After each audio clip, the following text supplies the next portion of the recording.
Good evening, everyone, and welcome to the July 15th, 2020 City Council meeting. Roll call, everyone is present. Some are off camera. Invocation.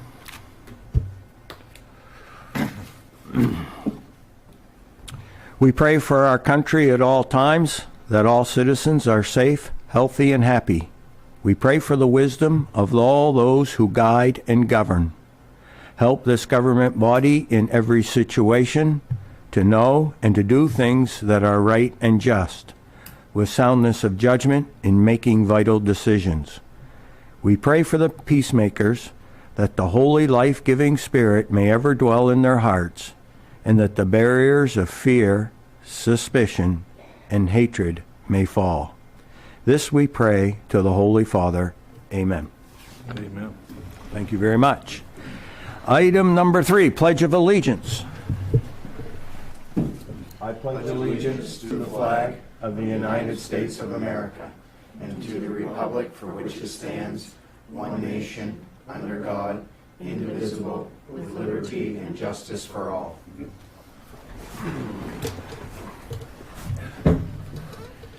Thank you very much. Item number 4, the public forum. We have a few people that are here waiting. Do we have any emails or anything that you know of, Dennis? Maybe after the individuals speak that are here, We do have some, though? we'll see if, I didn't get any emails, but I did have some information. If that person's not here tonight, I can share it. Okay, thank you. Well, send in somebody, whoever wants to be first. Good evening, everybody.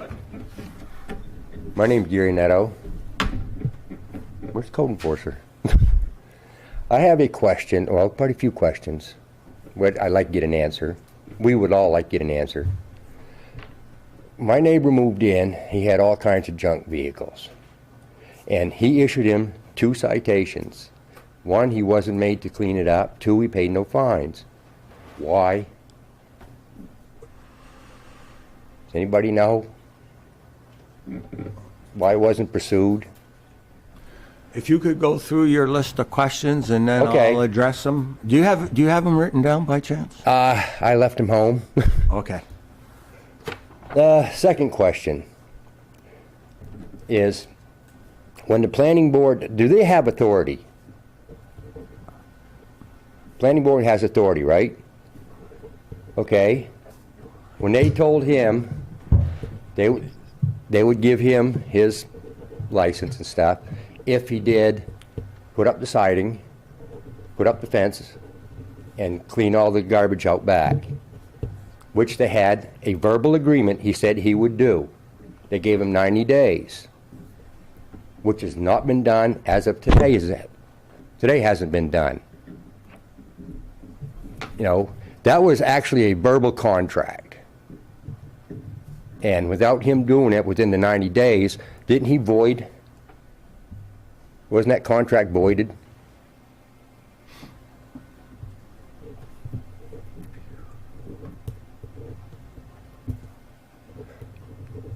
Then in, well, June, probably 2 or 3 weeks before the last planning board meeting, code enforcement told me, and Dennis was there, 1, he could only have 5 vehicles in his yard, according to the DMV. And according to the DEP, all that stuff has to be gone within 180 days. All that stuff out back has been there since he moved in. You got tires and all kinds of crap.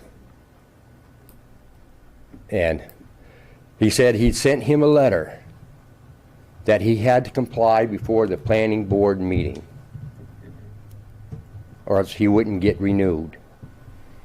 But when he got to the planning board meeting, he said he was in compliance and that the trees could be considered as a fence because the branches blocks the view. Them trees have been trimmed 7 feet.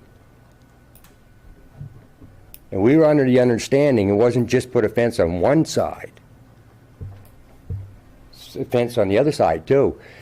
And the elderly protection contacted the code enforcement twice for the other neighbor's behalf about moving the chicken coop because it's too close, and to put up a fence. Nothing's been done. Why? There's a lot of whys here. End of my questions.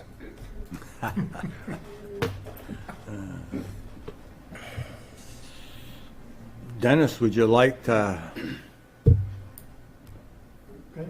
say, I mean, Gary, I want to let you know that Ken put together a packet, and every counselor received one. I'm going to say about 3 or 4 weeks ago, and put together the historical circumstances over the last 2 or 3 years about this issue.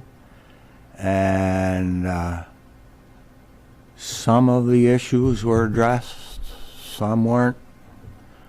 But I'd like to have Dennis just give any, if you have any comments. I think one of the primary questions for the answer to, does the planning board have authority? And under the Title 13 in the statutes of the city, the planning board does have authority to administer the zoning ordinances and the conditions of approval. The particular property is in the R3 zone, which lists an automotive repair business as the planning board approval. And so it went to the planning board. Yes, as Mr. Netto indicates, the planning board set some parameters, but the planning board also has the authority and ability to modify those parameters under their authority. And so the application and our code enforcement officer, as he tries to enforce the standards that the planning board has set, he did issue letters saying if you don't have these complied with, the planning board could revoke your permit or your use on the property. We went back to the planning board. The planning board modified their own conditions. And so now we're continuing to work with Mr. Netto's neighbor. We know I went out in the last 2 weeks and walked the property of the neighbor looking at the vehicle operation. There are items that still need to be addressed for him to be fully in compliant with all of the city codes. And I've talked with the neighbor, given him the list of what he needs to do. At the same time, the planning board gave Mr. Duplessis a 12-month period of time to address some of those issues. And we're trying, even within our offices, to look at what things are we required by code to do, what things does the planning board have the authority to adjust, and what things does Mr. Duplessis just have to comply with. But we are looking at this. It's still an ongoing process. I've had both of these gentlemen in my office a couple of times, and we're trying to work through those. But the planning board does have authority to modify their own conditions and to work through this as they see fit. What about the noise complaint? You guys haven't done nothing about that. Mr. Netto, would you mind addressing the chair? Okay. And then we'll direct the question. I forgot about that part, the noise complaint. The other neighbor, right? When the Blissies run the air compression stuff, it amplifies in Russell's trailer. You know what I mean? The noise amplifies. You can stand outdoors and it's not very bad, but you get in his trailer, it is. And is there any way possible for him to run 7 to 5? Anyway, we'd be satisfied.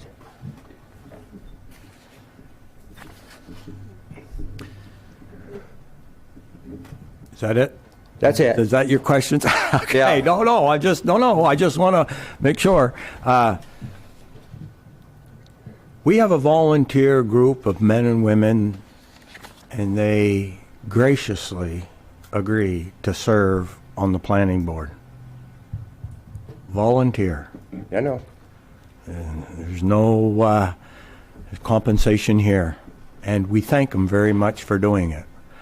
I read Kent's report, and I can see that there were issues placed on the business, and that extensions were given to extend when those issues can be resolved. I'm not going to second guess the planning board, because that is a thankless job, and I thank them very much. I will say this, however. I think we on the council are trying to promote business growth. We're trying to be pro-business. And if they're doing anything illegal, you mentioned noise. That's not the council's, that's not our job. That's I guess, a planning board decision. If I don't know about noise, I can't remember seeing anything in the report about noise at this, but that's not saying it wasn't. I'm trying to regroup. Snow fence or tree line, I'm not getting involved. I'm not going to ask the council to get involved. Any councilor can bring up any subject they want, but So there's the business side of this issue. And I've looked at the reports, and I really don't see where too much needs to be overridden about some of the planning board decisions. Gary, it looks like to me we have a dispute amongst neighbors. And boy, I didn't get on the Caribou City Council to deal with this. I just want to let you know. You know. So I appreciate your concerns. Can I get a copy of that report? Yeah. Yes, you can. When you came to me 2 years ago, Gary, I begged you. I always beg. I beg people. Give me the documentation of what you've done on each one of these issues, so that we can follow the historical data in making decisions here. And I've gotten very little from you in writing, and I've asked for it. So, any other complaint? Anybody got anything else to say? I don't mean to dominate this. Any more complaints, Gary? Nope, that'll do it. Take them to the planning board. I'm not going to bring any more to the council. Okay. Thank you very much, though. Hey, no problem. Appreciate it. Thank you. Thank you, Gary. No problem, Doug. I'd like to finish public comment before I comment on this thing.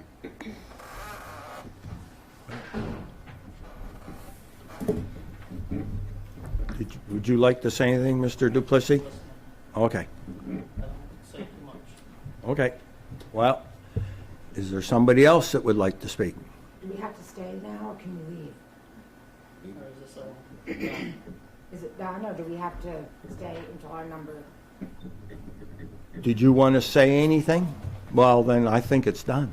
Is it done, guys? Council? Anyone want to bring this subject up? Go ahead, Tony. Now's the time. Just being liaison to the planning board, I just feel that not a lot was brought to the planning board. I mean, when we look at this memo, we see that the 1 hour sheetrock wasn't installed. Maybe that would have helped with the noise from the air compressor. Look, I work long hours as well, and I know all about it. Well, when I'm done. I've worked long hours as well. I know all about it, but it seems like the planning board wasn't given these requirements, status, and actions needed. They weren't. So it's tough for people, especially in the thankless job of being a volunteer in a planning board, to make educated decisions when they don't have all of the information. And we don't do that as a council. We ask for all of the, look, I'm not trying to poop on your parade. I'm not trying to poop on Gary's parade. I see two people in a community that one's trying to run a business, one's retired, and one's had a heart attack. And I'm the type of person I want everybody to get along. But as Mark says, it's not why I got on council. I'd like to see the planning board revisit this with all of the information. So if you had until a certain time to put sheetrock up, you got to do it, because like with my firearm shop, I had to be ADA compliant per the planning board. So what did I do? I went down and bought a $150 doorknob at Collins because it was ADA compliant. 36-inch doors. And we're all, per chapter 13, we are all supposed to abide by those codes. Everyone in this town. I think if you guys, I know it's hard to work together. I get it. But I think if you guys would have done what needed to be done, a lot of this wouldn't have been happening. That's all I'm saying. Like the sheetrock, the vegetation, the fence. And now I know with the fence, our code enforcement officer sat right here and said the fence is fine, but it's not. That's Why would I put sheetrock over chipboard? 1 hour sheetrock was required per the planning board, per the code, correct? The compressor's on the other side. They- And there was Dennis? nothing said about sheetrock. So the requirement is that he needs to have a 1 hour fire rating on the wall. Okay. That can be done with sheetrock, it can be done with other materials. I've had that conversation with Mr. DePlacy. It's a building code requirement. Okay, so with what he has up there, is it 1 hour rated, yes or no? Not currently, no. Okay, usually when you have 1 hour rated stuff, the insulation and sound dampening properties are a little bit better. And again, this is a planning board thing, and maybe we can all speak a little bit more to this at the planning board level the second Tuesday of August. And I think that we're gonna get a little bit further, and we won't have to spend any more calories tonight on this problem. I'm just trying to figure out how you hear my air compressor that's on the other side of the building, which is a 40 by 40. And he's 4 feet from my property line. And I have insulation and chipboard in there. And Ken stands about 10 feet from my door and can't hear an air compressor. Has anybody gone into that gentleman's room and done a decibel You reading? can't tell me. Listen, honestly.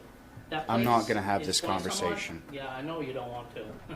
I know you don't want to. That's why we'll have it the second Tuesday in August at I know planning what's board. going on. I'm just gonna shut up about it. Okay. We already had this, we already know. Not so much that, but he's got to move out of the trailer because it's pretty much condemned because of his sewer and his leach field and his well. It's like Mr. Gahn said, they are making this, we don't mind their business. I mean, they're retired people, they should be out doing stuff instead of watching their neighbors.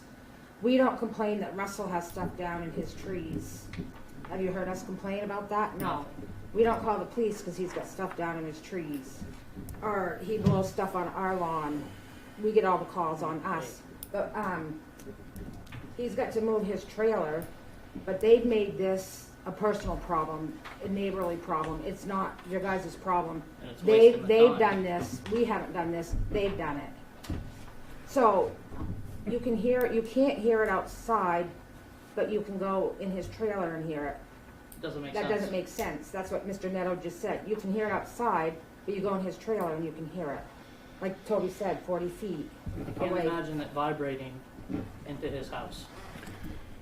But they've opened up a whole big can of worms that they shouldn't have opened up because they don't like me because I barked at their dog 30 years ago. And that's what I did. I barked across the street at their dog, Okay, and but Mrs. what's the Neto has but they've made it personal, and they've made it neighborly, and sorry for wasting your time, and I hope it gets squashed, because I have talked to a lawyer, and it's gonna get squashed. Thank you very much. Anything else, Tom? No, I'll say it at the planning board, second Okay. Tuesday in August. Doug? I would just ask that we extend the notion to code enforcement and the planning board to, let's try to work this through and not let it, obviously laying and festering is no good for either party. Let's get it dealt with, one way or the other, that's fair to both parties, and get it put to bed.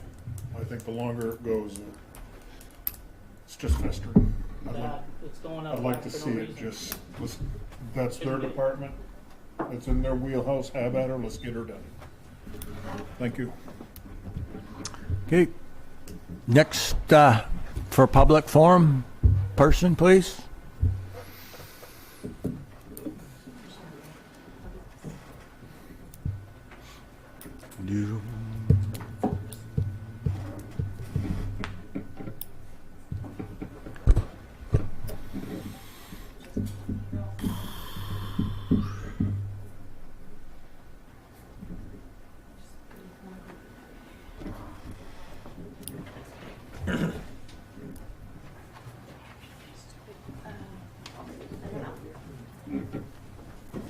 My famous folder.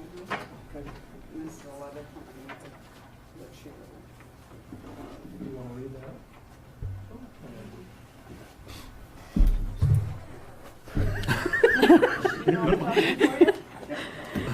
Hi, I'm Diana, and I live at 108 Washburn Street. And unfortunately, it's right next door to 110 Washburn Street, which is a condemned home. We have all kinds of rodents kicking around there. We have a roof that looks like it's ready to cave, maybe even a wall that's ready to cave. And we have grass that my father's dairy farm never had hay that high. So anyhow, I'm just here to voice my opinion on that little shack. I believe that it should be dismantled because it's not fit for anyone to live in. The last couple that let me in there, the place was awful. I walked through the door, my tongue swelled. If anybody knows me, I like to talk, so I can't have a swollen tongue. So, my neighbor on the other side of me asked me if I would bring her letter, as I had prepared folders with pictures for all of you with a kind of lengthy letter in the front of that folder that you have. But I'm trying to get my point across. So this is my neighbor that wrote this letter here, and her name is Gloria Kidney. And she writes, "It is my understanding that the City Council is discussing a condemned house on Washburn Street. I reside at 106 Washburn Street. This house is 2 doors up from me. It is also my understanding that the city owns this house and that it has been condemned by the city. I thought condemned meant unfit for human habitation. Before you decide whether someone should not live there, I suggest you take a field trip and look at the house inside and out. I, for one, cannot understand why it hasn't been torn down yet. It's been several years since anyone has lived there, which here she is correct, because I've lived there since 2014, and the other couple moved out in the spring of 15. I know several of you on the City Council. I know where you live and reside. You all have nice, well-kept homes. I can say without a doubt that none of you would want a condemned house as your neighbor, especially with the potential for drugs, theft, and child endangerment, if that was the case. It looks like a shack and would always look like a shack. It seems to me that the solution is a simple one. If the city owns it and it is condemned, get rid of it. Thank you, Gloria J. Kidney. Anybody want to That was Kidney. Diana, that was Kidney, her last. Yes. Now, there's been condemned stickers placed on that home 3 different times. And 3 different times the stickers have been taken off. Last night being the last one. I called Caribou PD and they responded. And she was over there at that house, the woman that supposedly owns it. She was there. However, it's owned by the city. And she was telling the police officer that showed up, well, that little twit over there, she just called you. And I know she did because she works for a lawyer and she thinks she knows everything. Well, I don't know everything. Believe me, far cry from it, lawyer or not. So then the next remark was, well, I can just put up a fence the whole length of this driveway and they can blow their snow somewhere else. But that's not my point. I don't care where the snow gets blown. I don't even care if we have snow, to be honest with you. I'd rather we didn't. But something's got to be done with this place. People cannot live in there.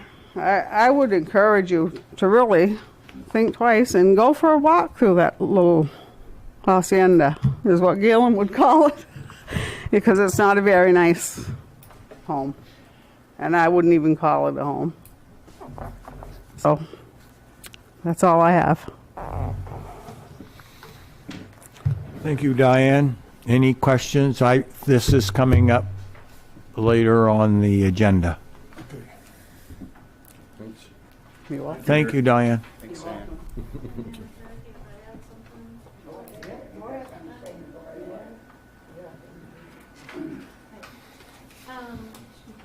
Yes. Hello, this is my first time here. Your name? My name is Rose Schaefer.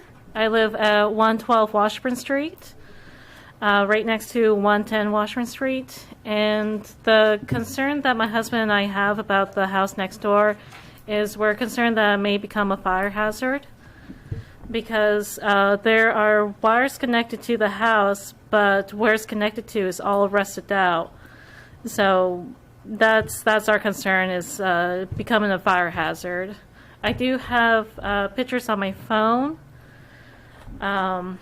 Would you like me to email the picture You can. to you? If you could email it to the city manager, and that will get disseminated to the rest of the council. Yeah, is Jay Farron Caribou, Or Maine? Jane would do it. Okay. Yeah, yeah, All right. yeah, Jane. So I'll email the photo to that, but that's all I really have to say about 110 Washburn Street. Okay. What was your name, dear? Rose Schaefer. Rose, okay. Schaeffer.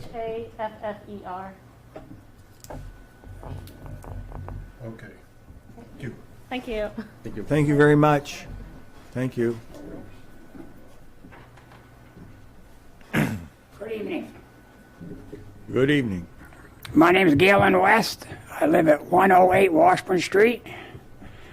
And we have a problem with that house next door. We've had a problem with it ever since we've been there.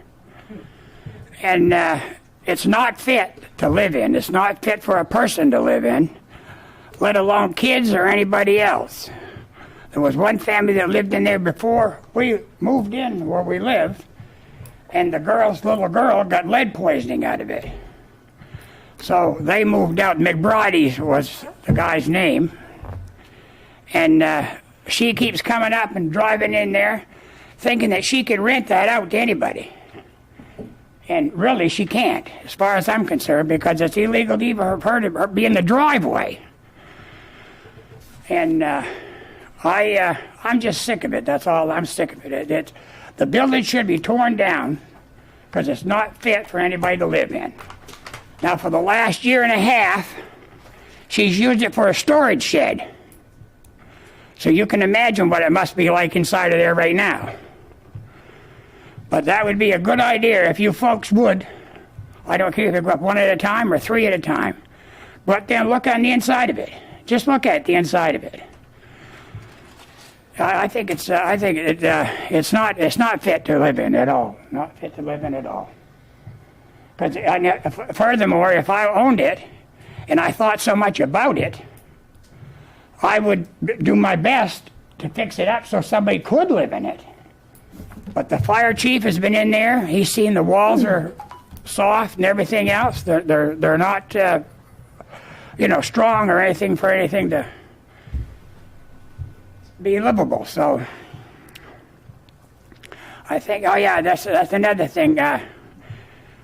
She's crying to me about snow. Well, she never comes up in the wintertime. I never see her there in the wintertime.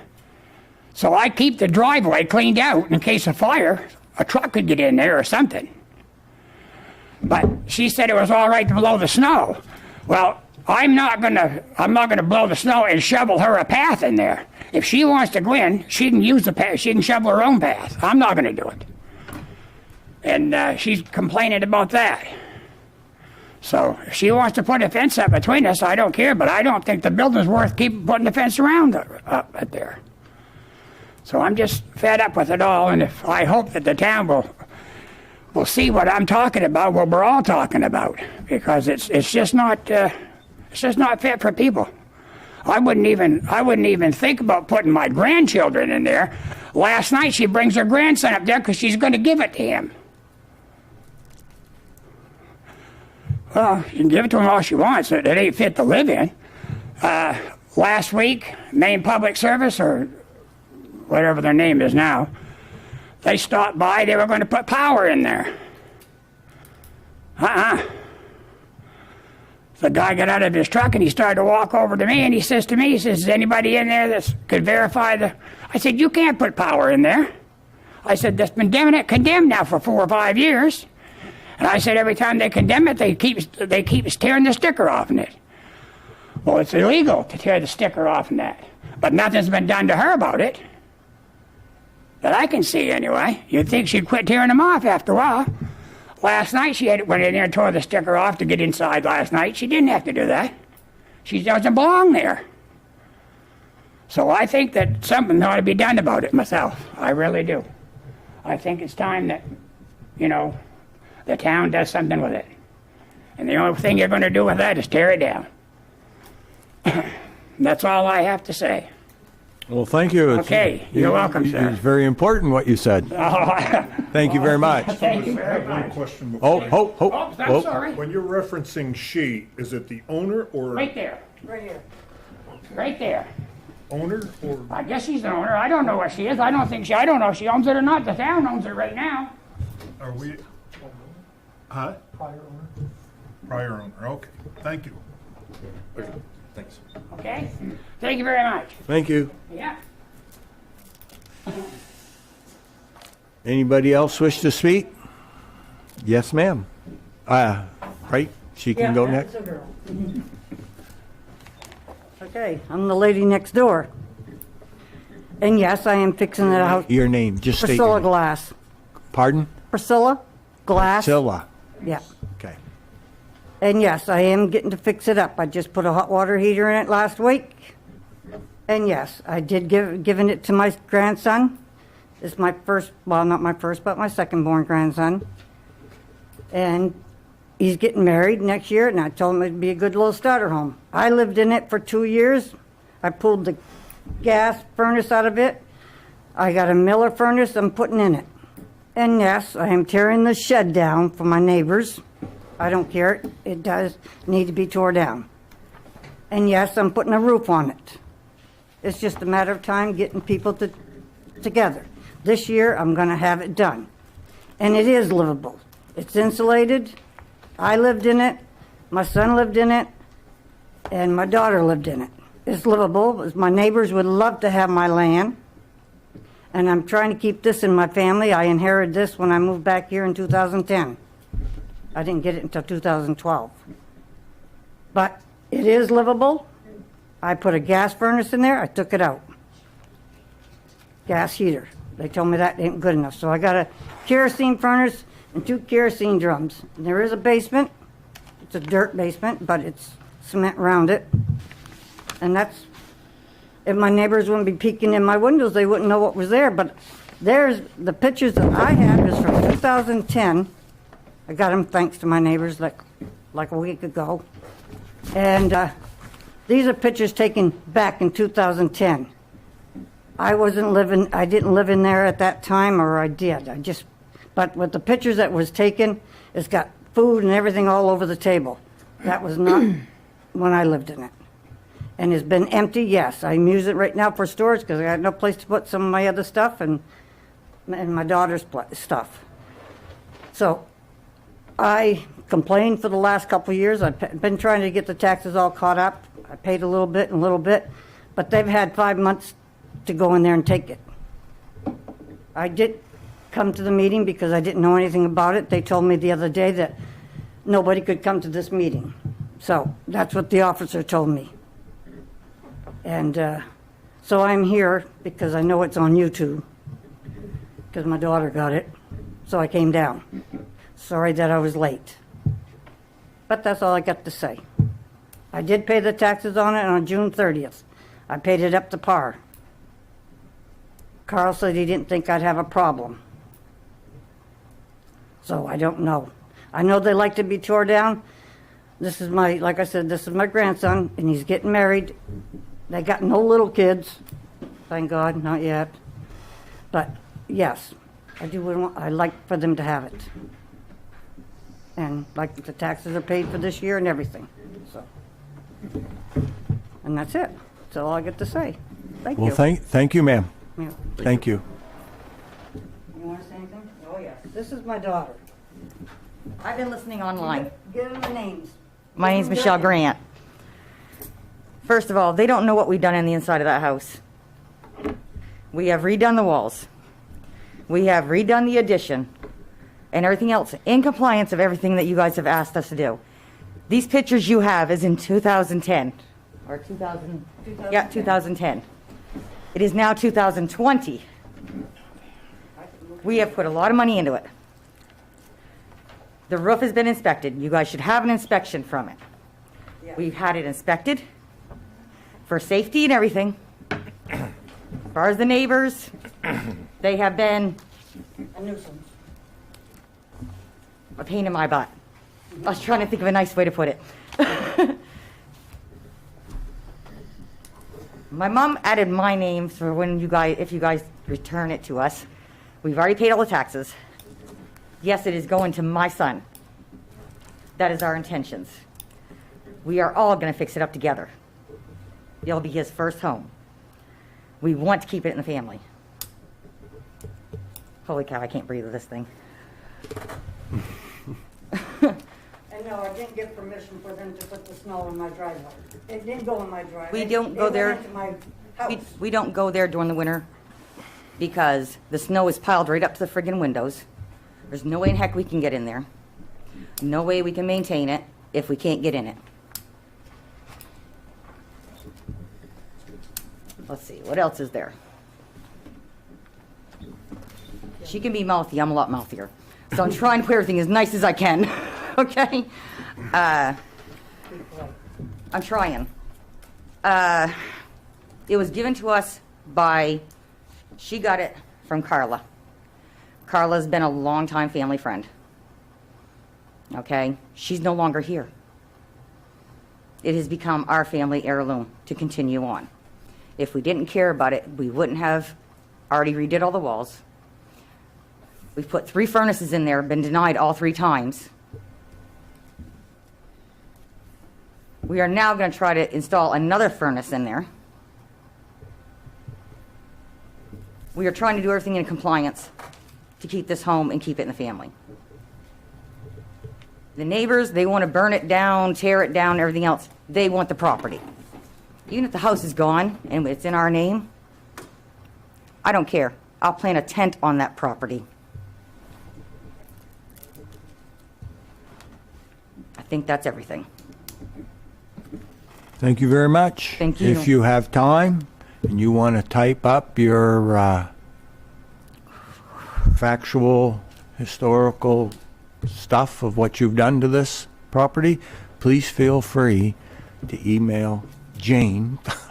And if any of you she'll get guys, it. I don't even care if you guys want to go in there and inspect. Yes, it's full of stuff right now because we put it in storage. Okay? You want to go in there and inspect, you can see all new sheetrock up, everything. I don't care. I am more than glad to walk you guys in there. Jody? This question is direct to the city manager. What was the reason for being condemned? There are multiple issues with the property. The condition of the foundation is falling into the basement area, And we corrected that. and so the issues with the roof, the heating system, obviously it doesn't have electrical right now. So But it's hard to correct if you can't get into the place. Can I You? make a suggestion that we direct our questions to him once we get to the Yes. Yes. agenda item? Okay. And let her have her piece and. Okay. Thank you, ma'am. Thank you. Thank you. Anybody else? Can I come back for just a minute? Yep. You know the key word in that sentence? A minute. A minute, okay. The key word. All right. When she said I was lying about I couldn't blow the driveway out, she's lying. 'Cause my wife was right there, and she told my wife, she said, I don't mind him blowing the snow if he'd clean the path to get in. Well, my job is not to clean. She talks about not getting into her house all winter long. She can get in there anytime she wants to if she shovels the steps. Okay. That has nothing to do with the council. No, I know, but that's Okay. what Well, she's talking about. Yeah, well, you got to let water go off the back of a duck anyway. sometimes. Thank you, though. All right, Thank you. Yep, thank you.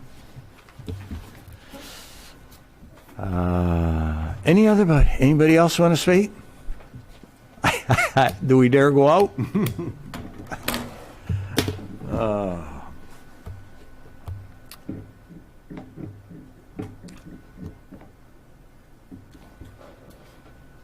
that's it, Mayor. That's it. Thank you very much. We'll close the public forum. Thank everyone for coming in and having their say. We're gonna deal with this particular property down further in the agenda. Item number 5, the June financial statement. Dennis.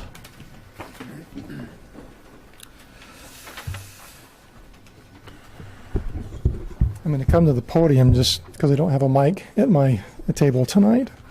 Should he state his name? Yeah. Dennis Marker. The financials are in your packet tonight. I wanted to just highlight a few things for you. On page 2 of your packet begins our assets section. By the end of June, we were sitting on assets of $6.1 million. Just want to highlight a couple things on there. You can see line 111-00, the $3 million. That is the current investment, the CD that we have with the city. I just want to point that out, and I'll draw your attention to it later on in the investment report. As we go down to line 200-20, you'll see a line that says 2020 tax receivable, and currently at a negative $338,000. What that represents is that there are some members of the community who are prepaying their taxes ahead of the notice, or the tax commitment date. And so that's why we have that negative amount that's in that number there. Total liabilities over on page 3, you'll see we're sitting at about $5.5 million of total liabilities. And the page 6 indicates our total fund balance. Again, by the end of June, we were at $623,000. I want to highlight on that same page account 450-00 up near the top, the resource reserve account. That is the rainy day fund, if you will, that the council set up, currently sitting at $679,000. On page 9 is our current expense summary. By the end of June, we were 50% through the year, and you can see at the bottom of the final totals, current expenses were sitting at roughly 42% of the budget. As you go through each of those funds, just to highlight a couple of things there, you'll see that Public Works by the end of June was at only 39% spent. We've just completed some major projects with North Main Street, getting ready to do some major work on Sweden Street and South Main Street, and so we expect that they were not going to stay below the proportional trend of the calendar year for very long. The airport, you'll see there at almost 52%. Again, much of that was from a one-time purchase of fuel for the airport, and that will come down as the year progresses. The Caribou Trailer Park is at almost 60% spent for the year, and looking at the funds for that, looks like for some reason we're expending a lot of electricity, and so we're going to take a look at what's happening up there, where's that electricity is going and who's spending it. It is our responsibility as the park owner to pay that bill, but we'll take a look at what really is happening up there. The cemetery is at 62%. That again is one of the one-time fund payouts in the early part of the year, and so that's why that one is there. Contributions, you'll see that that's at 72%. That fund fluctuates up and down a little bit as there are refunds and reimbursements for various things throughout the year. And so we'll watch that one a little bit closer as well and see if anything needs to be brought to you. The page 14 is our revenue summary report. You'll see that without having the tax commitment go out yet or set, we're currently at 25% of revenue for the year. Just a couple things of note. Under the general government, Fund 10, one of the major accounts that we look at in that fund is the revenue sharing account. In the city budget this year, we had estimated $825,000 for revenue sharing. We're currently trending at 9 to 10% above that for the year. And if that continues, we'll be looking at almost a $90,000 additional revenue than what was budgeted. At the same time, under the fire and ambulance department, you see they're at only 45% collected for the year. That 5%, if that continued through the year, would be about a negative $90,000 in revenue. So it kind of offsets itself, but just some things to make you aware of as we start having more discussions tonight about the mill rates and revenues and expenses. Under page 19, I wanted to highlight this for you tonight. This is our quarterly investment report. It, as I said, comes out on a quarterly basis. This is the end of June. At the top of that, you'll see the third line down, ACFS and loans, certificate of deposit. That is our $3 million CD that we have. That is set to expire on August 9th. I know we already had one meeting with the investment committee to look at some options there. There's been some additional information coming out through email to that committee. And so it'd be good if we can get back together again. We'll set a date tonight.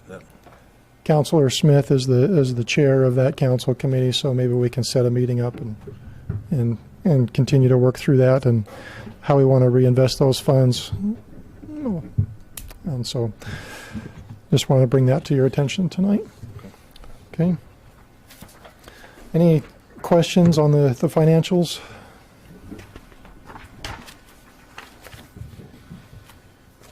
I have no question. Any other councilors have any questions? Motion to accept the... Second. Moved by Hugh, seconded by Tom. Any comments, questions, additions, subtractions? Hearing none, all those in favor? Unanimous. Thank you, Dennis. Dennis, for the month of July, during your July report, Could you print off the warrants for the month of July for the council, please? Like they do at Rustic Waste Solutions. Okay, thank you. Just to highlight, you do have in the back of this packet some of that same information for the month of June.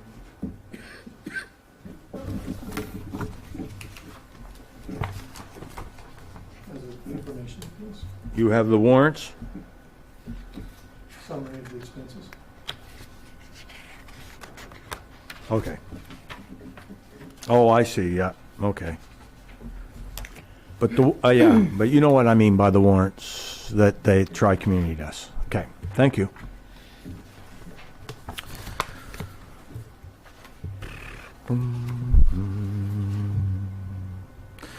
Item number 6. New business. Sale of tax-acquired property at 110 Washburn Road. Have I heard this before? Is it? Okay, Dennis, could you explain where we are at, please?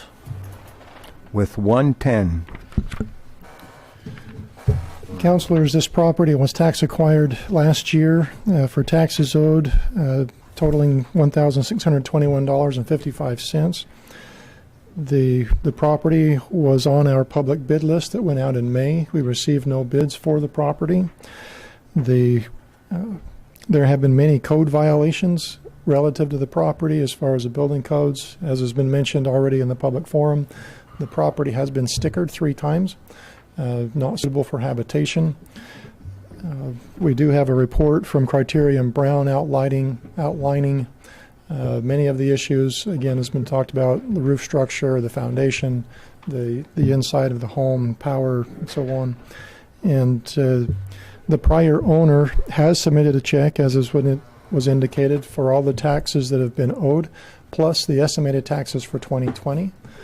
And the request is that the council accept those funds as being paid in full and return the property back to the prior owner. And so the decision of the council tonight really is, or do you want to accept the funds as payment and authorize the city manager and the staff to issue a quitclaim deed back to the prior owner? Thank you, Dennis. Dennis, before we get started, can I ask just one question? Is this building been currently inspected and currently condemned? It's been stickered, which means nobody's supposed to be in there living in the home. In order to get stickered, someone had to inspect it. Right. And the sticker says something about it being condemned? What's the sticker say? Do you know? Our assessor, our chief building official, is going to go grab one of the stickers to see what it says, actually. Okay. I don't have that in front of me. Okay. Hugh. Okay. So the city took ownership last year through the lien process, right? Right. How have they been able to get in and do work between that point and today? Like how has that happened? With each of the properties that we tax acquire, we don't currently have a system in place to go in and change out the locks and prevent somebody from being able to go in there. So they still have keys to their locks and having access to their property. Coming back really quick to your question of what's on the sticker, it says, notice, occupancy of these premises is not permitted due to conditions dangerous or detrimental to life or health. Removal of this notice without the approval of the City of Caribou Code Enforcement Office is prohibited by law. Okay. Thank you. Go ahead, Hugh. Okay. Finish. So I guess my problem's not with you folks. My problem is with, we took ownership of it, we stickered it, tax acquired it, and didn't secure it. So the previous owners have gone in and done work at their risk. Now they paid the bill what, this, I'm kind of searching for the words to describe kind of what sort of position everybody's in right now. Awkward is the first one that comes to mind. Why don't we have something in place that when we tax acquire a property, it gets secured? Am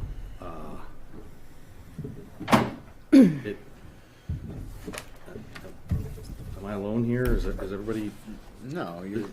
One question on that, would that also include a home that's occupied as well? Would that include removing someone from a home? Because we tax acquire properties that That are occupied. I mean, so that's the question there as well.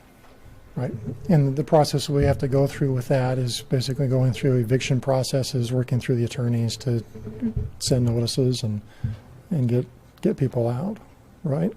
At the same time, there is the hope that we can get things worked out, payments get made, taxes get, taken care of, and properties can be reconveyed. But not every property is like this one where we don't want anybody living in there ever again. But that's not the point that we don't necessarily want or don't want. It's just that the city took ownership of it, and the previous owners have gone back in and done work, and we didn't change the locks. We didn't put a fence around the place. We didn't. Nobody went and asked them and said, what are people doing here? What? There have been conversations with the owner and code enforcement. All right. Doug, you had a question first? The first thing comes to mind is that I agree with Hugh 100%. When they're secure and they're nobody in them, or when they're tax acquired and nobody's in them, we should secure them. If it comes down to boarding the doors up, apply something. But obviously, I don't know when this was taken, but I see 3 stickers on the door, which was the first sign for any of us, including the landowner, the building owner, to know that there's trouble here, and how nobody should have removed the stickers until something was worked out, or something with code or the city. You're right. That was, and the stickers have not been removed by the city personnel. Doug, done? Yes, thank you, sorry, yep. Tommy, okay, Joan? Obviously, I think it was back in November probably that these properties, the foreclosed on properties were taken. So the prior owners, it's just that, prior owner. They do not own that property. The sticker on that door says it all. And it was removed 3 times. That's against the law. They did not own the property in order to do that. So as far as I'm concerned, whatever that they did inside, they shouldn't have, and that's not on us or anybody else. I did look at that property. I didn't go inside, but I did look at it. The pictures that I have and the pictures that are in here were taken just a few days ago, because I got some pictures earlier. This property should not be returned to the prior owner. This property is condemned and it should be taken down. And we have a new blight toolkit that's got all kinds of tools in there and advice and telling you what to do. And this is a perfect example. In fact, one of the first things on that toolkit, it describes this property to a T.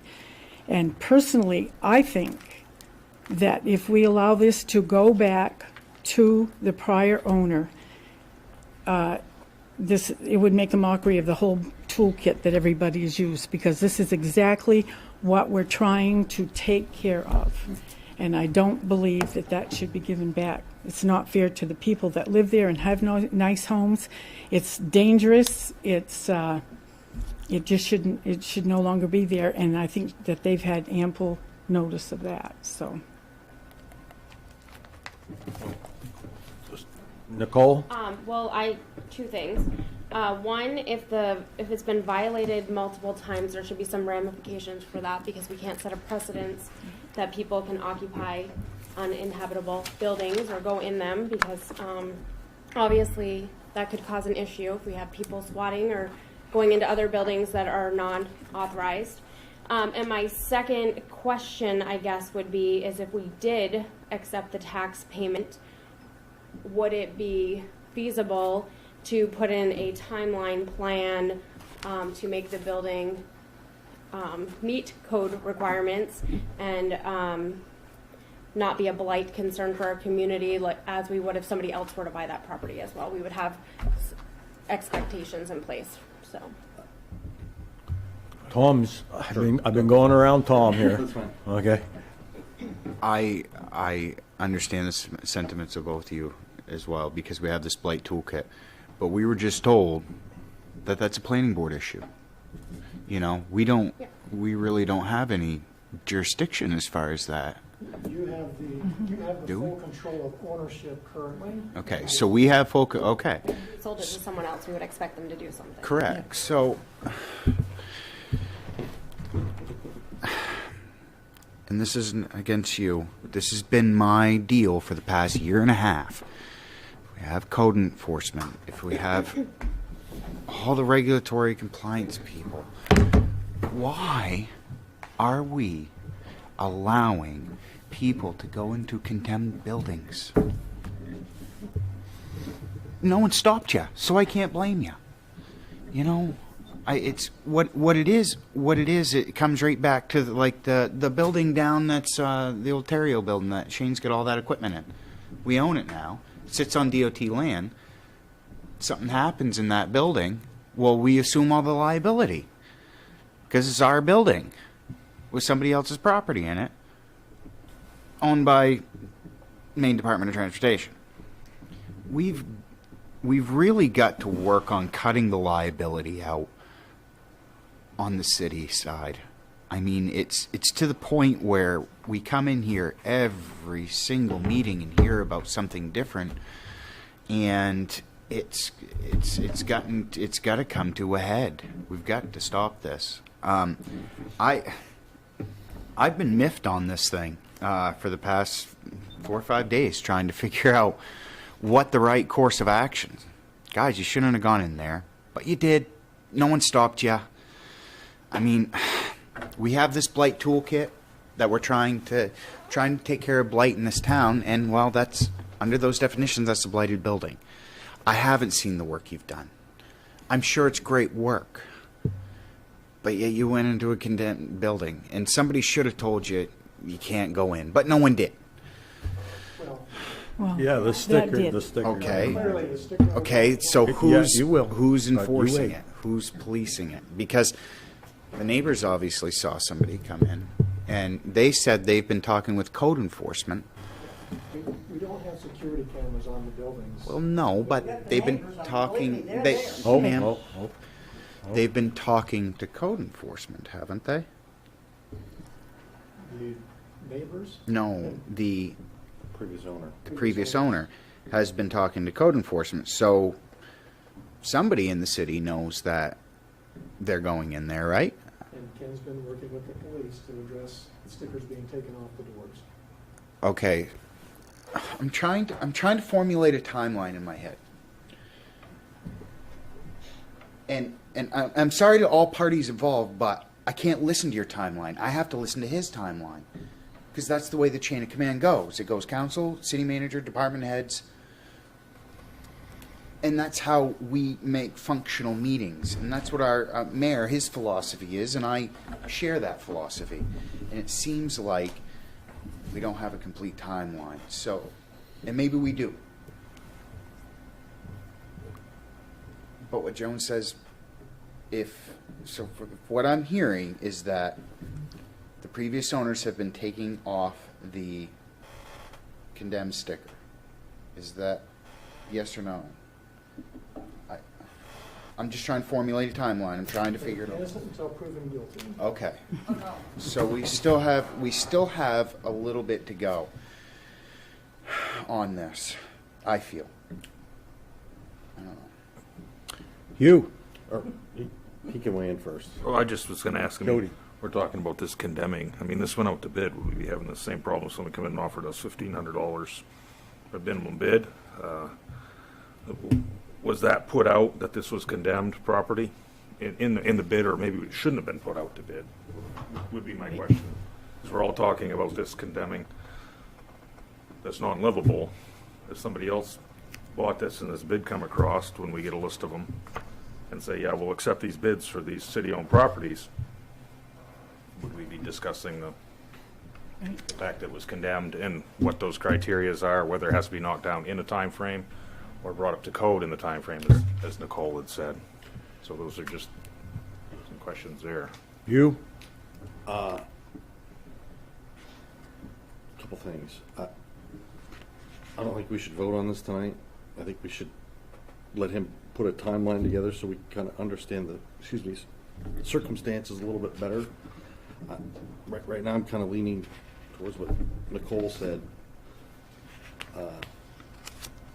A very large punch list, and when the items are completed, then a quick claim deed can be issued. That would get them up to code, and that quick claim deed would hang in the balance. That's just some food for thought. And then, to your point, we got to unleash this toolbox, because I agree with you in as much as this is a discussion about blight, really, ultimately, and what we want to address. Your point, if somebody else had bought it, would we have just given it to them and let the code issues fester while they let squatters come in and, right?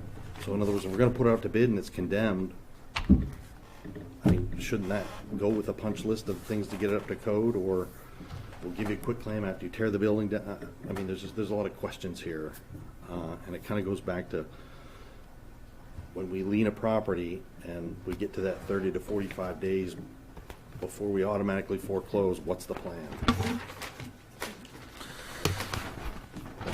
Because the blight deal just came out at the last council meeting. Right.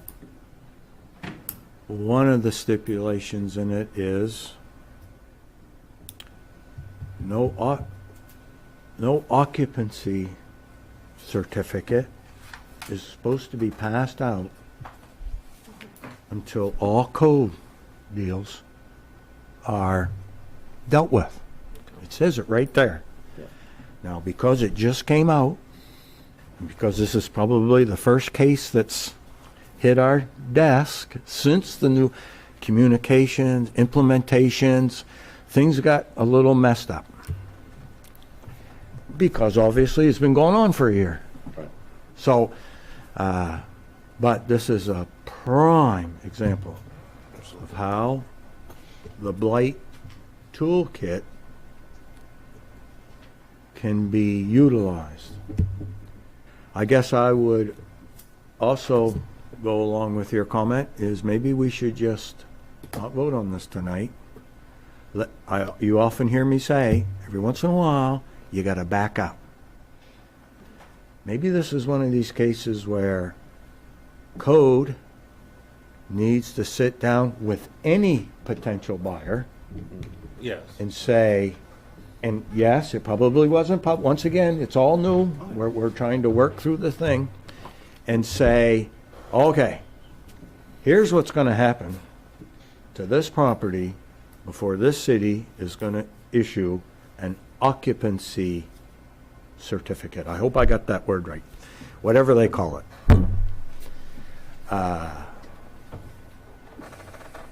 And back up. What? So one of the tools of the blight toolkit is what we call a work plan, in that we identify what the violations are, which we have. We work with the owner, in this case it would be the prior owner. We can certainly put together a checklist of, based on inspections and the violations, X, Y, Z, A, B, C, 1, 2, 3.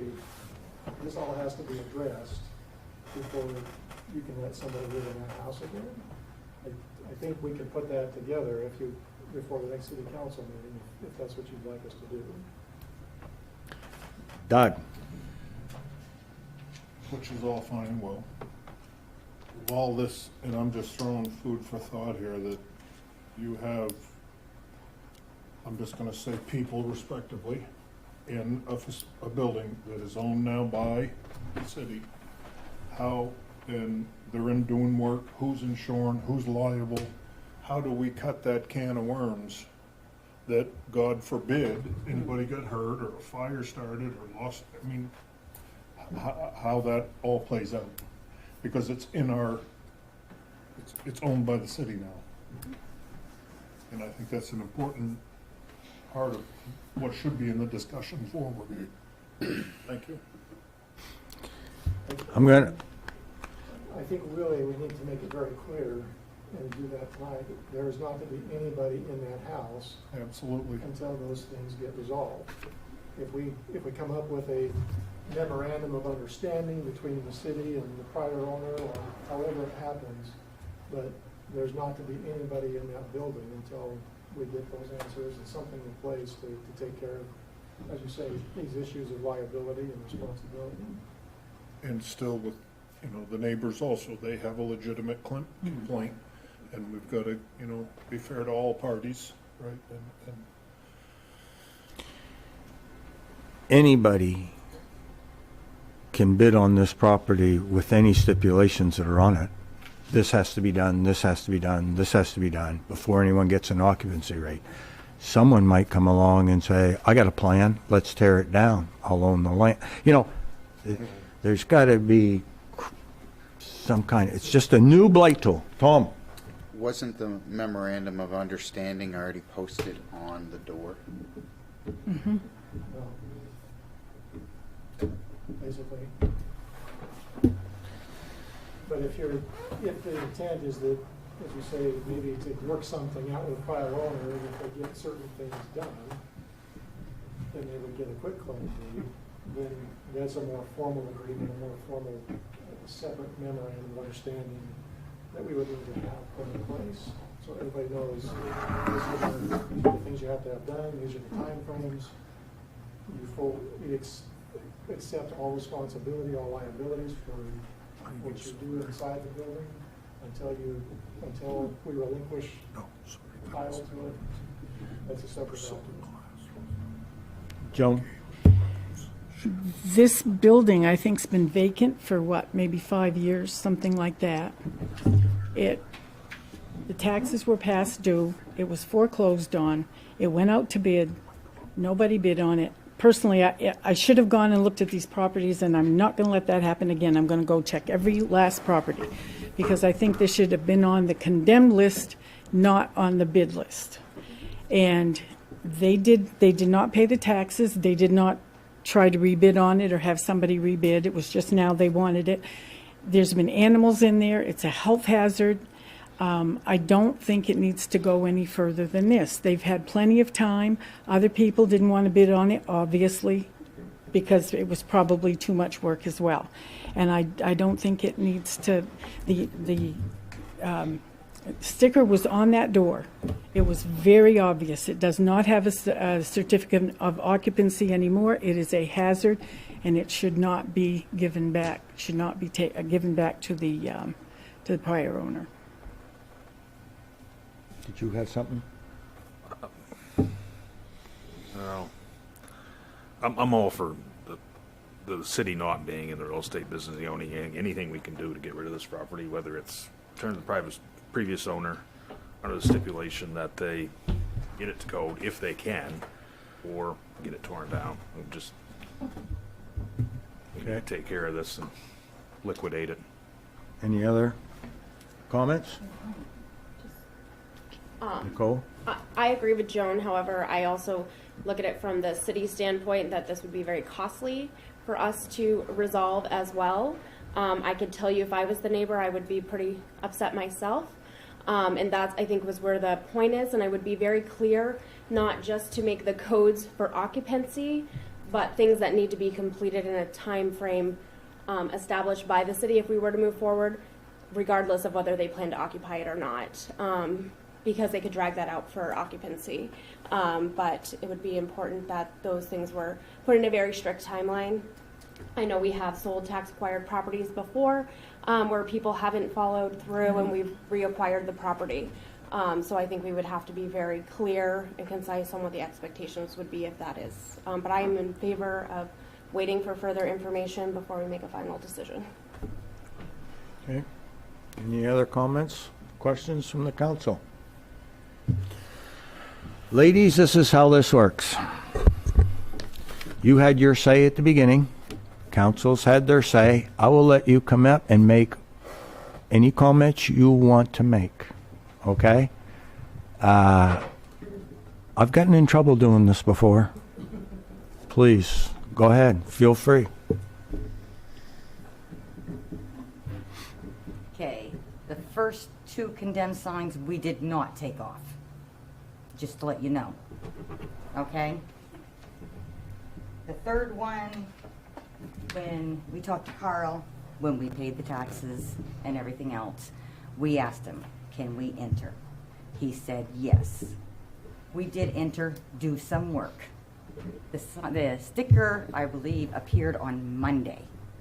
This is after we've already gone in there to do some work. So we have materials in there. Okay. We have our generator, we have all kinds of stuff. Because obviously you need power to do work, right?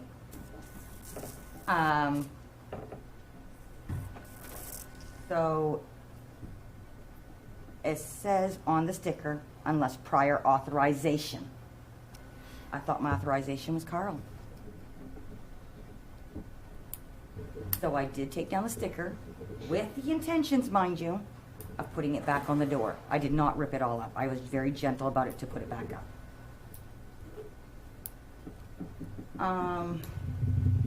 We've tried to do everything every single time that something's come up.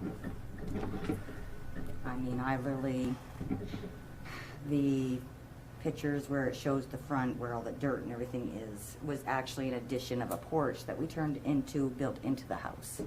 So we did repair on that. I do know we gotta tear down the shed. I do know we gotta put a ground wire in. Both of those are on our agenda. The ground wire I actually already have. The shed, I was just told last night I can't even go mow the lawn, so I can't even fix the grass. So these things that you guys are bringing up are things that we're trying to work on, but we're told we cannot do. And like I said, the sticker wasn't there prior to Monday, to the best of my knowledge, because I believe it was not there Friday. Thank you. I just have one question real quick. Wait a minute. Wait a minute. Okay. Did you want to say anything, ma'am? Yeah, all I got to say is really is, I just want the house back so I can give it to my grandson for his marriage next year. And yes, I am all intentions. It was inspected by Mr. Brown in Washburn. The town got the copy of it. I got a copy of it, but I've been moving because my husband passed away and my roommate passed away here a month ago. And everything's just a mess. And I'm gradually getting it, and my grandson is in a situation that he's in now that he needs to move. And I said, look, I'll give you the house for your wedding present. That's the best I can do for my grandkids. I'm up there in age, and I still work. I'm still taking care of elderly people. So I am doing all I can do with the income I have, which is all the income that I take care of these people for, goes towards what I can spend on that house. I just bought a new hot water heater for it. I am going to plan on putting the roof on the house itself. I do have intentions of tearing that shed down. If I have my way, it'll be down by next week. Don't do nothing yet. No, but that would be me. I Do mean, nothing yet. what I'm saying, if I did, that's what, it would be down by next week. As far as the critters, I live on York Street. I got them critters. Everybody's got them. The neighbors down back's got them. You set off firecrackers, then you get the cops. Granted, we do have good cops for that kind of stuff. But you can't get rid of critters. They're coming from all over. And I know what these got, because I got the same thing over in my place. And now my outside ain't cluttered, except we got a lot of vehicles. But that's it. That's all I gotta say. Just give me a chance here. I know I've been off, but a lot of things has happened in my life. And I just bought that house, I just inherited that house in around 2012 or 13. I came up here, my son had a stroke, so I had to come back to Maine to live. It's not one of my favorite spots to live, ladies. But I was doing good over there, and I can't leave. He has a stroke, he has to live with me. I have to put up with him and try to do everything else. I'm trying to work with you guys, but I need what you call a helping hand, because I have people that just volunteers to help me. So yeah, I do have money invested in that house. I can't do everything all at once. I tried to pay the taxes last year. I was told not to. And I won't tell you by who. So I didn't get the taxes all paid last year. I did get them caught up this year with a lot of wrangling. So I intend to have the taxes paid every year, if it even has to come out of my money, which probably I'll have to, you know how grandkids are. So that's all I got to say. Thank you. Thank you. Thank you. Tommy had something first. What date did you go in? We were in there No, to pay your taxes with Carl. the 31st. 31st of June. 30th 30th of June. 30th of June. I have the receipt right here. And you remitted payment in full. Full. You want to see it? I'll walk it up to you. No, I can see it. My eyes are still good. Plus interest. Plus Plus 2020 taxes. estimated taxes for this year. Yeah. So plus estimated taxes. Yeah. Plus. I paid $25.50.81.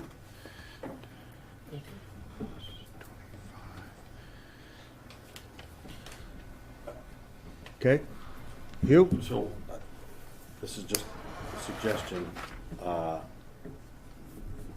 If we're gonna wait to come back on the 27th to vote on this, I'm just gonna make the suggestion that nobody goes in, because we may vote to not accept.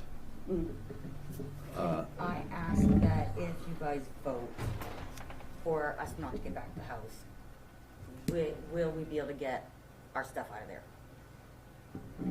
The generator is actually my uncle's that has passed away. You will be able to.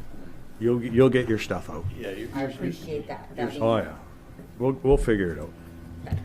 Okay. I'm only saying that just because I think everything should be suspended until we get this figured out, because I think there were many mistakes made by many different parties, and we'll at least need 2 weeks to get our head around it. I understand. Yeah, okay. Okay. Right. So the motion would be to table this discussion until the 27th, and with an amendment saying that no one is allowed in this property from this date until we meet again, and we can get a further timeline on what's happened. Would that be appropriate? Or we secure it. And you gotta go secure it. That's an option. What do you, I'm throwing just something out there just to get us. Motion on the floor to table this for 2 weeks, or until next city council meeting, whenever that is. And the building is secured. I'll second that. Moved by Tommy, seconded by Hugh, to table this issue till the next city council meeting. Any other comments or questions from the council? All those in favor? Those opposed? 6 in favor, 1 opposed. Joan.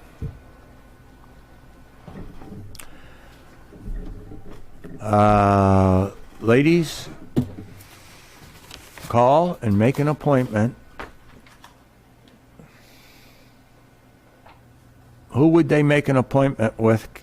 Ken Murchison. He's our code guy. Code person. And I'm very confident Ken will tell you what needs to be done before he'll give a certificate of occupancy. He gave me one last time. There you go. And we'll see if we can make it work in people's budgets. Thank you, ladies. Thank you.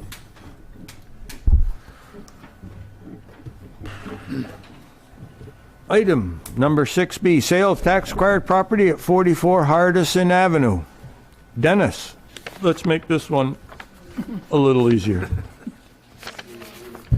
This was another piece of property that was tax acquired last year for taxes owed being $1,881.40. We received a bid for this property of $4,600 from someone who was not the prior owner, and they're asking that the council accept their bid for the property and authorize the city manager to execute documents to convey the property. Motion. Oh, okay. Motion by Jody, seconded by Tom. Sure. And then I'll ask my question. Yeah. Sorry, I didn't mean to do that to you. But I did it. It felt forced. But I did it to you. Any discussion? Tommy? Yes. Is this property condemned? No. There we go. Is it occupied? That's a good question. I drove down there. It looked like it was. Oh, that's, yeah, that's, I know. I have it in front of me, I don't believe so. I can- Okay, it's not condemned. That's the main Yeah, thing. that's That's the main good. thing. That's good.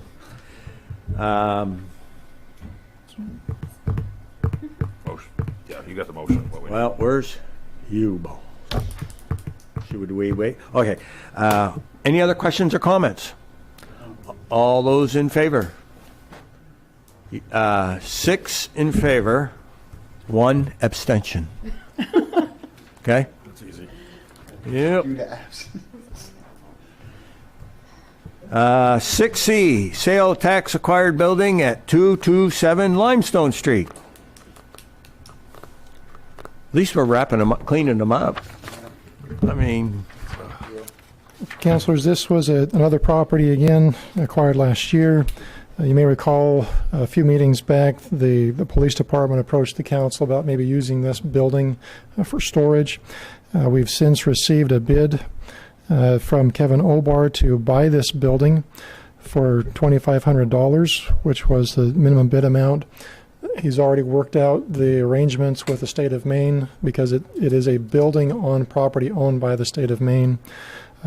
He's worked out the lease agreements, as I understand it, and just waiting for the city to authorize the sale of the building to him so that he can move forward with ownership. And so we, again, ask the council to authorize me to execute documents to convey ownership.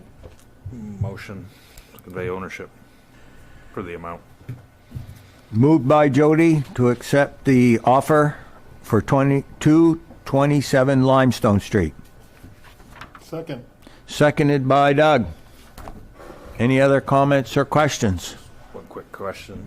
You- I assume this is. Jody. They're paying to the prorated amount too, just like, This was the minimum bid amount. this is the minimum bid amount. Okay, thank you. Yep, that's fine. Hugh, did you have a question? Nope. Okay. Tommy? So have you found another solution for all the effects that the police would like to store? They'll continue to be stored where they're at this point. Okay. Any other comments or questions? Hearing none. All those in favor? Unanimous. 6D, notice a subsurface wastewater disposal violation at 569 Van Buren Road. This is familiar. Go ahead, Dennis. We received a complaint about basically somebody had put in a septic system that did not meet code, did not meet materials and requirements. We received notice from the Department of Environmental Protection that it was in violation, and the state relies upon the city to enforce those codes. The city's development code does not address these specific instances, and so we have to rely upon the state codes for enforcement in this regard. And the state codes specifically state that the municipal officers have to sign the notice that goes out on these. And so we're bringing it to you tonight as an authorization to send the notice out. We know we have to send it out, but basically for you to take action and sign the notice so that we can get it issued and start the processes that we have to follow. So moved. Moved by Jody to sign this Legal notice of violation. complaint, whatever you want to call it. What? Legal notice of violation would be fine. And this is one of these things that we do have to do. Yes. Okay. Unless the council wants to authorize staff in the future to take care of it. Is there a second? Second. Moved by Jody, seconded by Hugh. Any other? Tommy? I want to bring this up, and I've already talked to Hugh about it. Okay, so this mini bulk tank was given to this landowner by his neighbor, Mr. Duplessis. I have verification of that, photos of that, because it's on his Facebook page. And I do understand that the neighbors, the Plessis, are the ones who called in this violation. I want to state that for the record. This tit for tat stuff needs to stop. And that's just low, in my opinion. I was asked to back down earlier this week by an individual. I'm not. You don't do that to your neighbors. So I just wanted to bring that to head. Yeah, we've got to do this, and I'm sure has Ken, code enforcement officer, reached out to Russell to see if there's any, because I know Russell's up there in age. Is there any grants available to help out through USDA or the city or any other? Ken has been looking at some options there, and there is some funding that Ken thinks we might be able to go and help them with this as emergency funding because of the condition that the septic system is in. So Ken is trying to work through the channels that we have available. Okay. Joan? I have a question. When I read this afternoon, the Maine Department of Environmental Protection got in touch with code enforcement. It's a violation of the state of Maine subsurface wastewater disposal rules. Why isn't the state of Maine handling this rather than turning it over to the city of Caribou? Why isn't that in their jurisdiction? As I understand it, their procedures are that the municipalities have to enforce these laws. They set them, but we have to enforce them. We're the boots on the ground, if you will, for them. So this would be under a Chapter 13 rewrite, possibly. Could we put it in there? We can. I mean, just because you can't have people go to one set of codes and then have to go to a second set of codes to get more information. Let's try to meld them together. Right. And Or at least make references to them. make references Yes. to them or something. But references people can follow.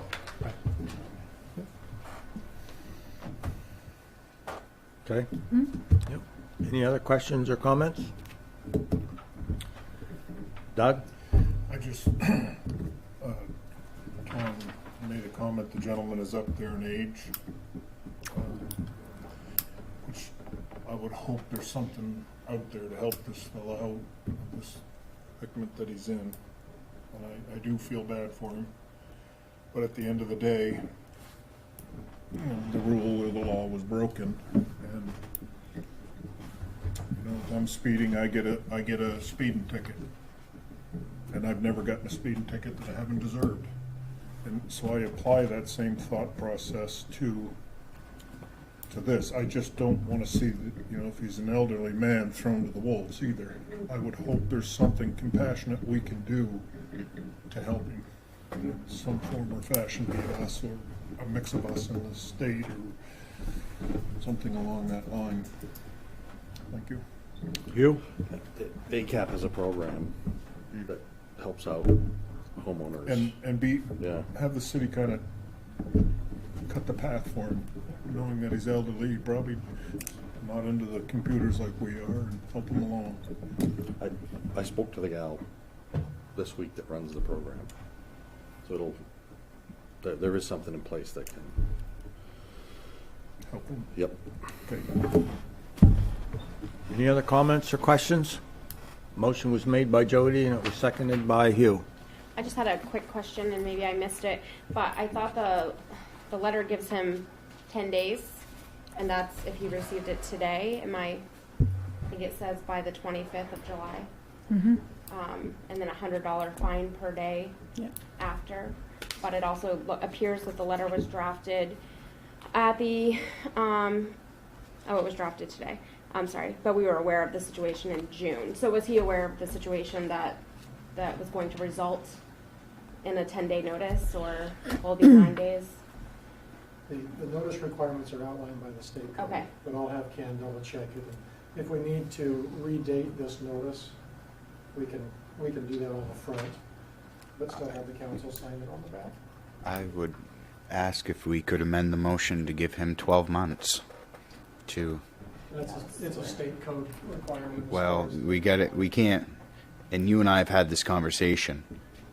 We're not going to charge anybody else $100 a day on violations, and it's not just this area, it's everywhere in Caribou. If we're not going to do the violation deal, then don't put in there we're going to charge you $100 a day, because nobody's following that. Okay?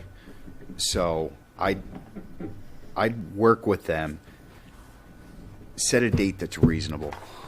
But apparently, according to state, that's the date, July 25th. Give us a window that we have to require compliance. Okay. So, but I wouldn't put in there charge $100 a day.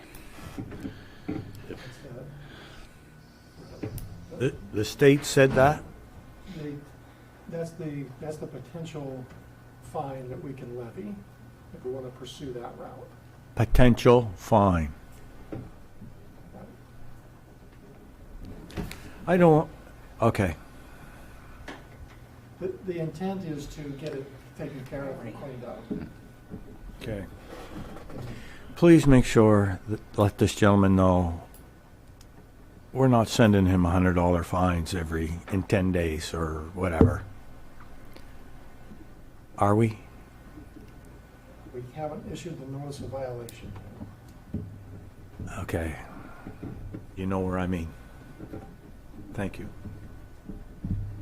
Any other comments or questions? Hearing none. All those in favor? Unanimous. Motion carries. 6E. Review of facade improvement grant application. Dennis.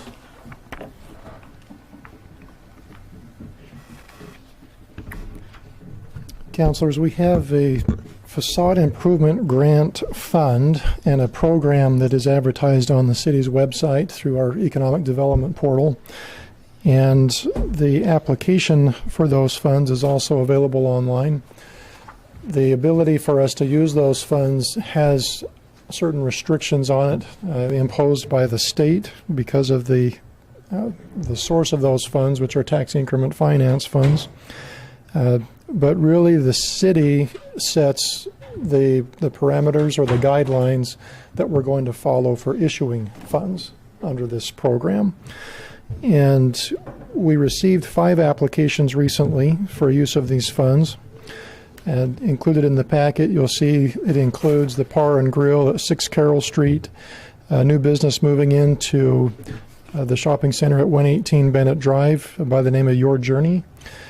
Mr. Dana Cassidy, who owns that same shopping center, has applied for two other applications to refurbish his large commercial center signs and also to replace a sign that's above the bouncing recreation business, the bounce house place.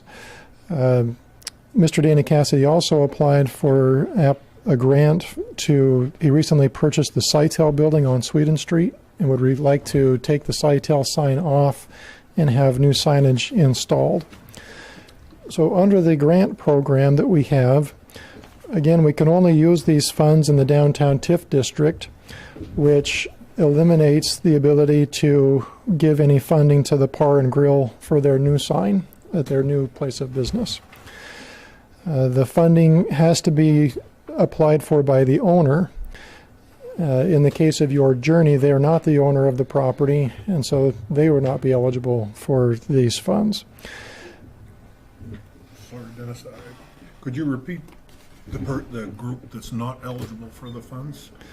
So there's several criteria. One would be the funds can only be used in the downtown TIF district. The Bar and Grill is located outside of that district, so they are not eligible for funds. The business Your Journey, because they are not the owner of the property, they are not eligible to receive the funds.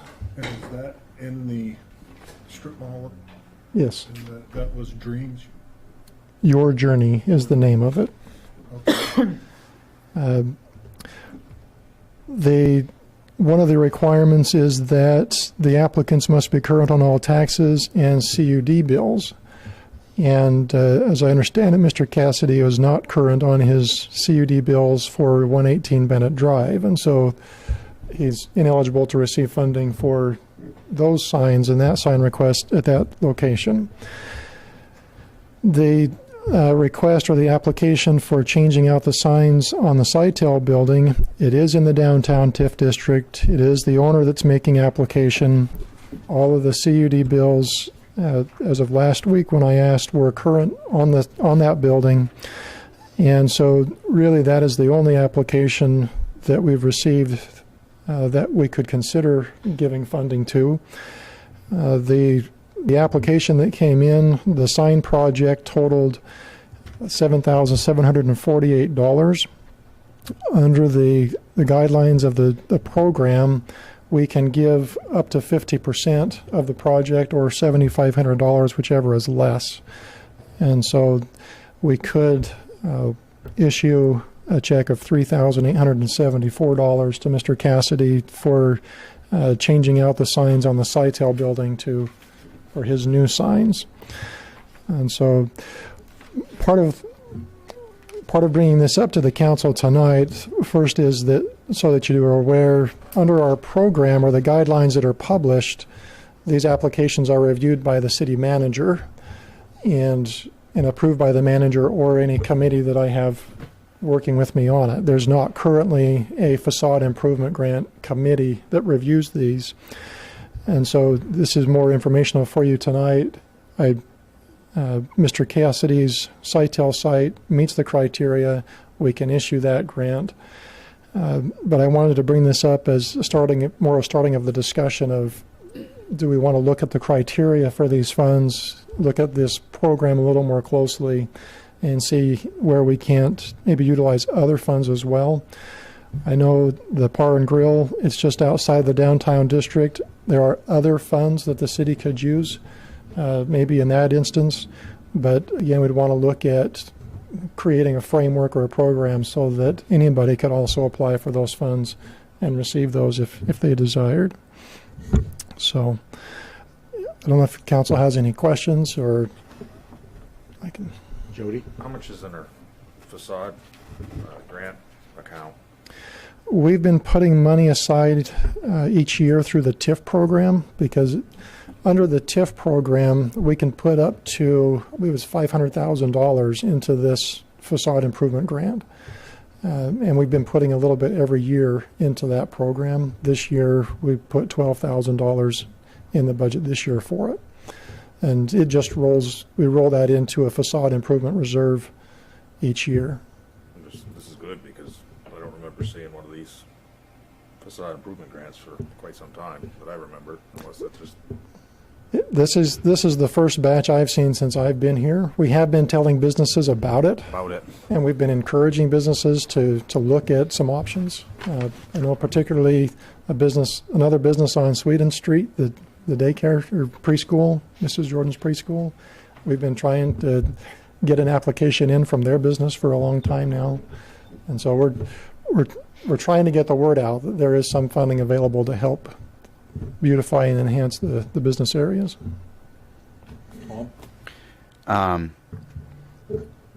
You talk about Miss Jordan's daycare, and you had already, I think we've kind of seen the sign that was supposed to go out there, and the indication from Dana Cassidy was that he was going to get a quote, and that he's got a lot of properties and he just doesn't have time for it. He's got time right here. Jordan has been trying to get a sign up there for the past 2 years. Jordan and Darren, they've been trying. So why can't Dana do one of these for that at the same time he does his Sitel sign? I can't vote for Dana to get a sign there until I see something for his other property that already has a tenant that has a very well established business in that facility. And the whole point of the facade improvement is to make Caribou look better aesthetically. And that is a wicked good start.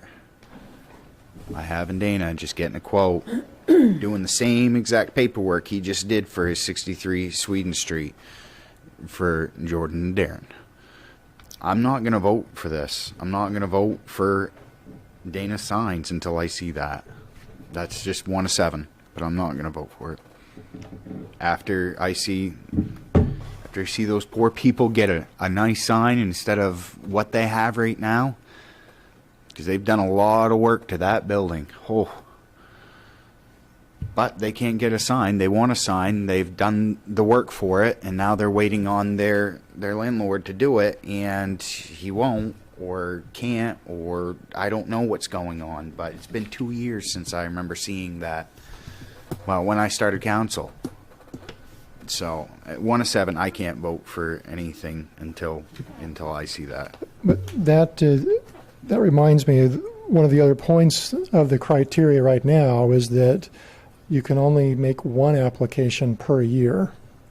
And so if Mr. Cassidy is awarded the grant for the Sitel facade, that would preclude him from getting any further grant funding to help out with the daycare facility across the street, because again, the criteria says you only get one chance per year for applicants. So again, I think there's some room for modifying the grant program overall, maybe looking at opening that criteria up a little bit so we can look at specific business locations, even if they're owned by the same person. But we'll need to have that brought back for additional review by the council. Go ahead, Jody. I guess I can't go along with the fact of not voting for a guy because he doesn't give his landlord a sign. I don't think that's I wish he would, but I don't think that's where we should be involved in that. So I'll make a motion that because he meets the full criteria at 63 Sweden Street, that we go forward with the facade grant in the amount of $38,7445.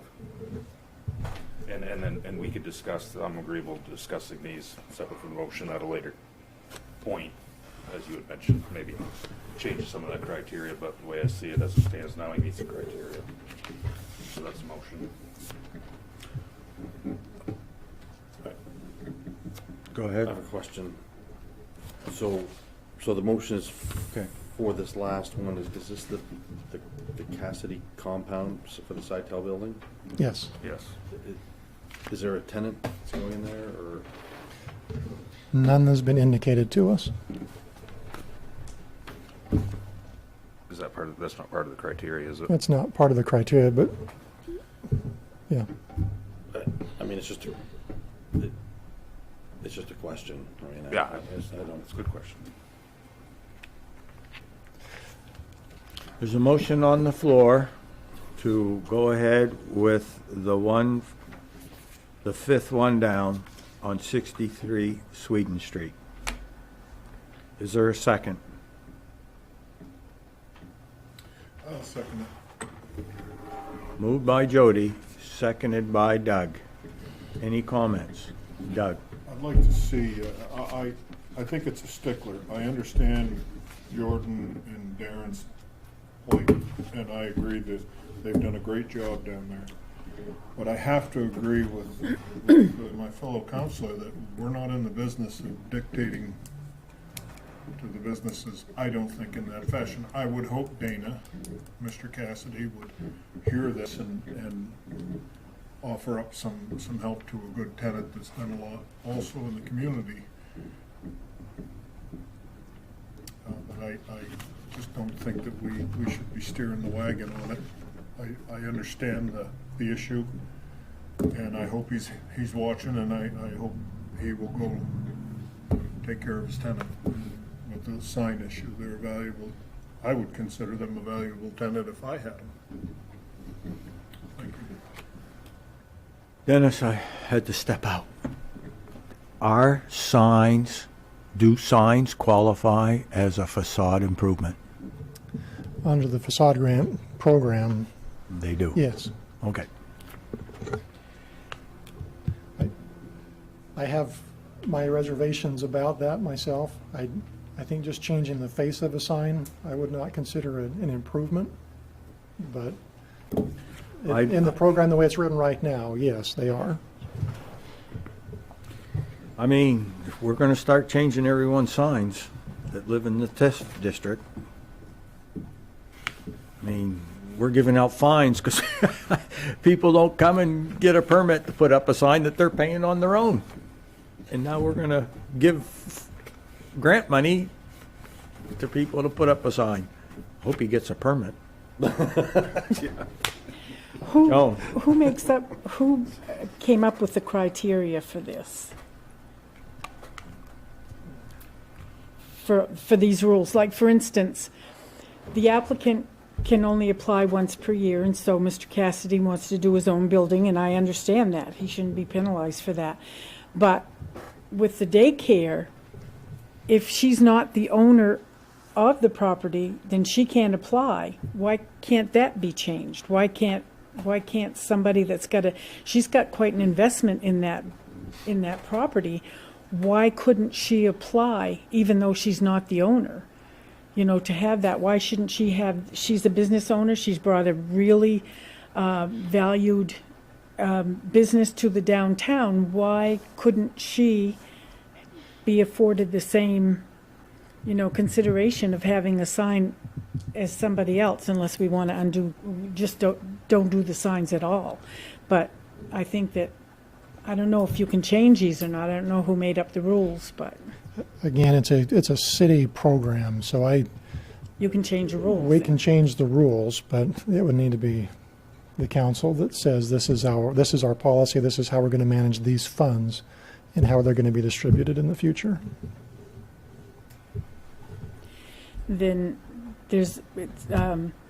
we may need a separate work session to refine these policies, and maybe we should, so that. Jody, did you have a question? I'm not Jody, I'm Tom. Tom. I'm sorry, Tom. Well, I didn't mean to insult either one of you. Okay.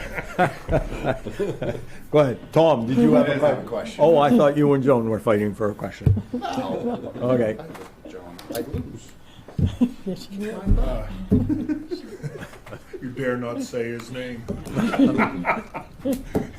I would, I just think that for this cut of cloth that we're talking about, I, as one, couldn't I don't think it's within our power to direct one way or the other. Either we change our program, which I'm not saying I'm not in favor, to help other businesses, but that's a council decision, and as Joan said, another workshop to make those changes. And I'm more than willing to attend and address and dig into it to see, as one, if there's some meat on the bone there that we can change and help her out. Not just her, because I know of another instance up in the strip mall up here that I think you mentioned, that would probably, apply for it also. Yeah, I mean, the people at Your Journeys could apply for it, and they could get it, and that would be fine, because you need a sign for your business. Two questions. If 63 Sweden was approved, does that mean he can't apply for another one even if it was on behalf of Jordan's business until next year? Or is it like one applicant per building per year? How does that work? That's one of the issues I have with the current program, if you will, because we don't have an application period or window established. It's just general. It's open, anybody can apply anytime, but you can only have one application per year. So like it's kind of like the date of this application was July 1st, so you can't apply until July 1st the next year. Right. Is it that it's not that clear? That's not clear? That part is clear. Okay. But as far as being able to say, typically a grant will say, grants are available, apply by this date. This is our review process, and this is when you're going to be notified of an award. Ours is just, it's out there. It's rolling. It is, it's a rolling program. Okay. Okay, so that being said, if we gave him the grant for 63 Sweden as a person, he cannot apply again, or can he apply again for a different address? Again, like, what's the stipulation for you can only apply 1 year? Is it per owner or per address or per?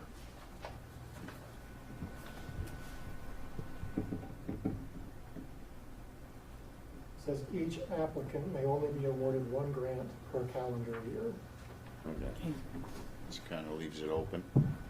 No, it's not open. He No. couldn't, if we voted for 63 Sweden, then he can't apply again until. So you technically couldn't get 118 Bennett Drive. Right. You'd have to pick one. You'd have to pick one. But if we say that this is only being awarded to 63 Sweden Street, because that's the only one that qualifies, that's where he's going to apply the funding. We need to better define it, but don't need to define it tonight. If only the program had been used over the last 3 or 4 years, 5, 6. these issues would have come up, and it's because we've dusted something off the shelf, and I'm personally going to be troubled by replacing everybody's signs around town that live in the TIF district. As far as the whole program, I've looked into this program for 5 or 6 years as we have redone the farm, but I haven't lived in a TIF district. I know of other businessmen and women that have tried. They didn't live in the TIF district. So we quietly went away, figuring, okay, we didn't make it. It's one of them rules, you live with it. So it'd be kind of, There are other funds that the city could use if we want to develop a similar program for beyond the TIF district. well, was for economic development. I don't know if putting up new signs is economic development. So that needs work to define how we're going to do it. And yes, we have money, but how much? And the next thing you know, How do you set up a rating system on which one qualifies and, or which one outranks another business? But that can all be worked on. It's just, it's getting kind of, it's good that it's getting out there too and being used. So that part's good too. So the motion on the floor is to award 63 Sweden Street this proposal under the facade improvement grant application. Any other comments or questions on it? I guess my only comment is if one applicant has met the criteria, I don't see why we shouldn't do it, other than, I mean, I'm not, the one that is eligible, I'm not crazy about the name, but that's not for us to decide. It's his building, he can call it what he wants, so. Any other? I mean, there is, if we think it just does not meet the full intent of what the grant program was for, we could say, sorry, we just don't think that we want to spend money on that particular project. Especially when there's no tenants in there. But it does meet the criteria if we think it's going to enhance the area and make a betterment in the downtown. It meets the criteria today. It might not in the future if we decide to change it. I'm good. Okay. Any other comments or questions? Hearing none, all those in favor? Those opposed? 6-1, it passed. Thomas Air. Now, what happened to Your Journey LLC? Once again, I had to step outside the room. Why isn't that one being... They are not the owner of the property. Got it. Bar and Grill is outside the TIF district. Got it. What is that business? It's a mental health Is that your therapy. journey and your dreams? No, your journey. Oh, man, I gotta Oh, get sorry. hearing aids. Sounds like a rehab or something, mental health. Yeah, it's mental health. Yeah. Okay.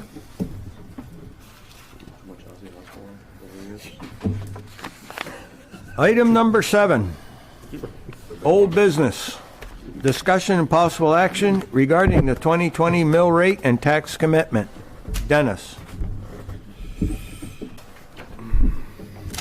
Councilors, this has come to you multiple times for discussion. In the packet, I've outlined for you that there are four areas that we generally need to have pinned down before we can set the commitment. Our assessor is in the wings to answer questions about the information that she needs. In general, the total appropriation needs to be pinned down. If the council wants to change any of that before setting the mill rate, the comfort level that you might have with an overlay, how much that would need to be or what you would like to be, the mill rate itself, and then those three kind of give us the parameters for how much other revenues you might need to find in order to make things balance out. But in Penny's memo, which is also on page 32 of the packet, you'll see that she's outlined 8 other points that we would need the council to state. Number 1, the tax rate. Again, I've already mentioned that. The commitment date. It's been recommended that if the council sets the mill rate tonight, that the commitment date be July 20th. Part of the reason for that is under the current executive orders of the state,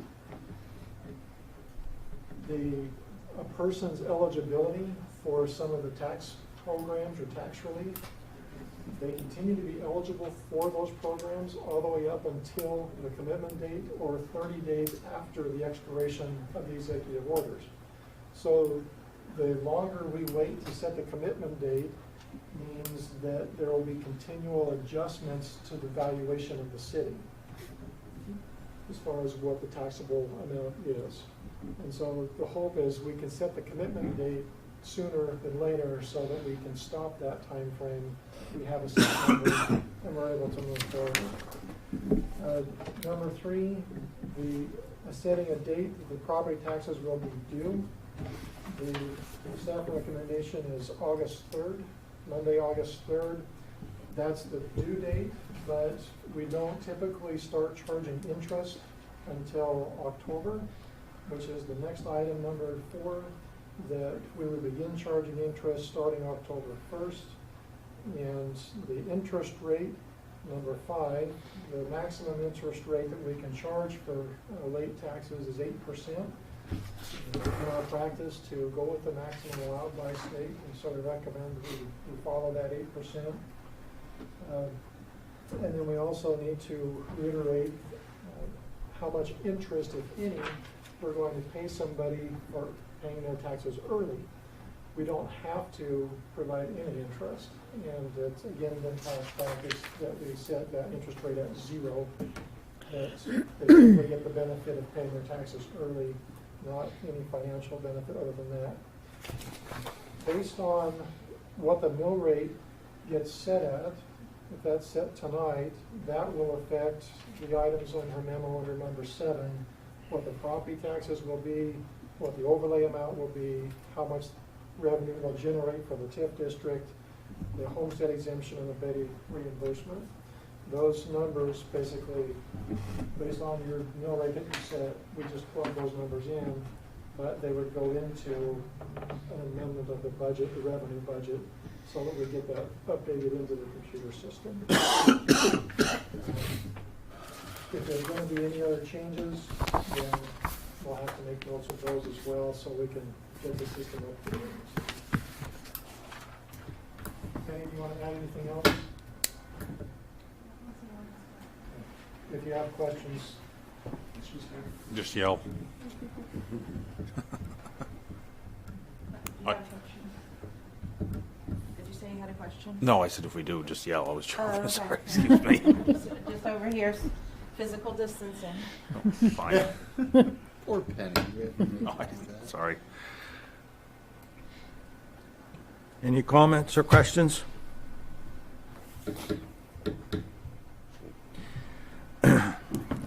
We started the whole budget process with 3 pillars, or maybe 4. No using of one-time money. Keep the expense budget the same as it was the year before. Keep the income budget the year. Oh, don't touch the capital. Keep the capital improvement the same as the year before. And don't raise the mill rate.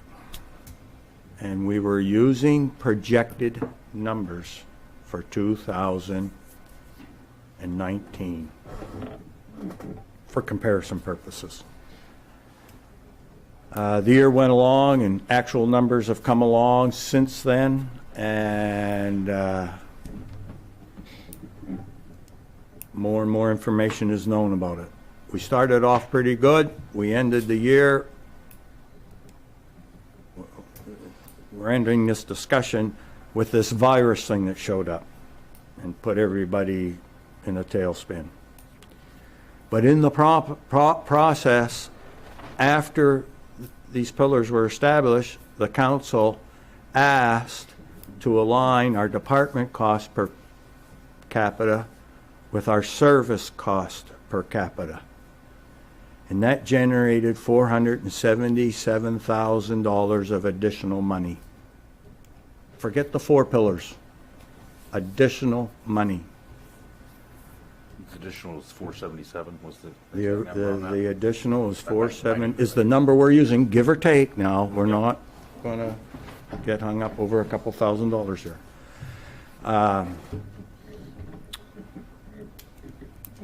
And that came at quite an expense, I thought, of rumors and misstatements and people jumping on the bandwagon and just having a field day. Nobody ever said we were going to cut the department for the citizens of Caribou.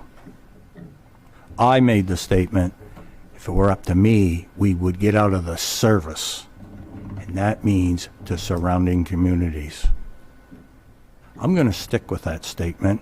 Want to be good neighbors, so we're going to continue, but they're at least going to pay the same that we're paying. So out of that, and several counselors have asked me, well, I don't know about that extra $100 that we're going to charge up unless it goes back to the Caribou taxpayer. Some counselors were adamant about it. Just to give the money back to the city was not an option for certain people to vote for that $100. I took the impression.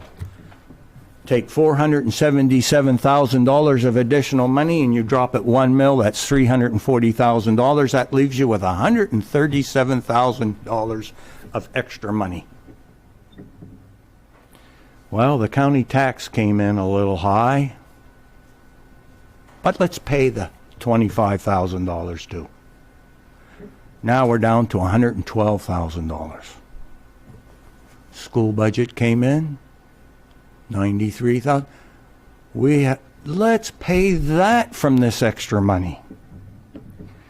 Gives you roughly $20,000 of extra money. This was money that the Caribou taxpayers were subsidizing our surrounding communities with. It had nothing to do with the operation of this city. Extra money. We're going to throw that $20,000. I'd like to, as one of 7, I'd like to throw that $20,000 into the kitty. The city's going to get $30,000 of unexpended revenue expenditures from 2018 of $30,000, give or take. I can tell you we can go into that expense budget and take another $30,000, $40,000 out of lights. The savings is there. It's been proven. We're going to save $60,000. Carl went and got some kind of certificate which helped us on our workman's comp, was it? Or something like that. So there's $60,000 there. Just adding these, and there's other little avenues that I think there. Just right there is $230,000 of additional money. And I remember we went into this back in January, before the virus, and we said, there's enough here that everybody can have a little bit. The school department, the county government. We even created a give or take, $700,000 rainy day account that was never had before. The city employees got a $500 check, bonus check. They got a little. The requirement was that they would spend it on the businesses in town. Businesses got a little bit. We're going to get the full homestead exemption benefit this year, $125,000. Now it's time for the Caribou taxpayers to get a little bit of something. And a $1 million reduction, if you can't get it this year, I don't know when you could ever come up with it. We never laid anybody off. We never cut anybody's pay.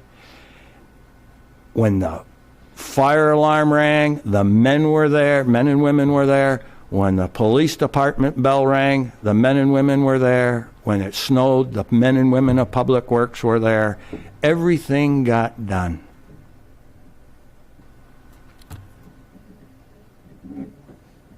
It's time that the Caribou taxpayer be part of this group that gets a little something. There's going to be people that are going to say, that group got too much. Okay, I get it.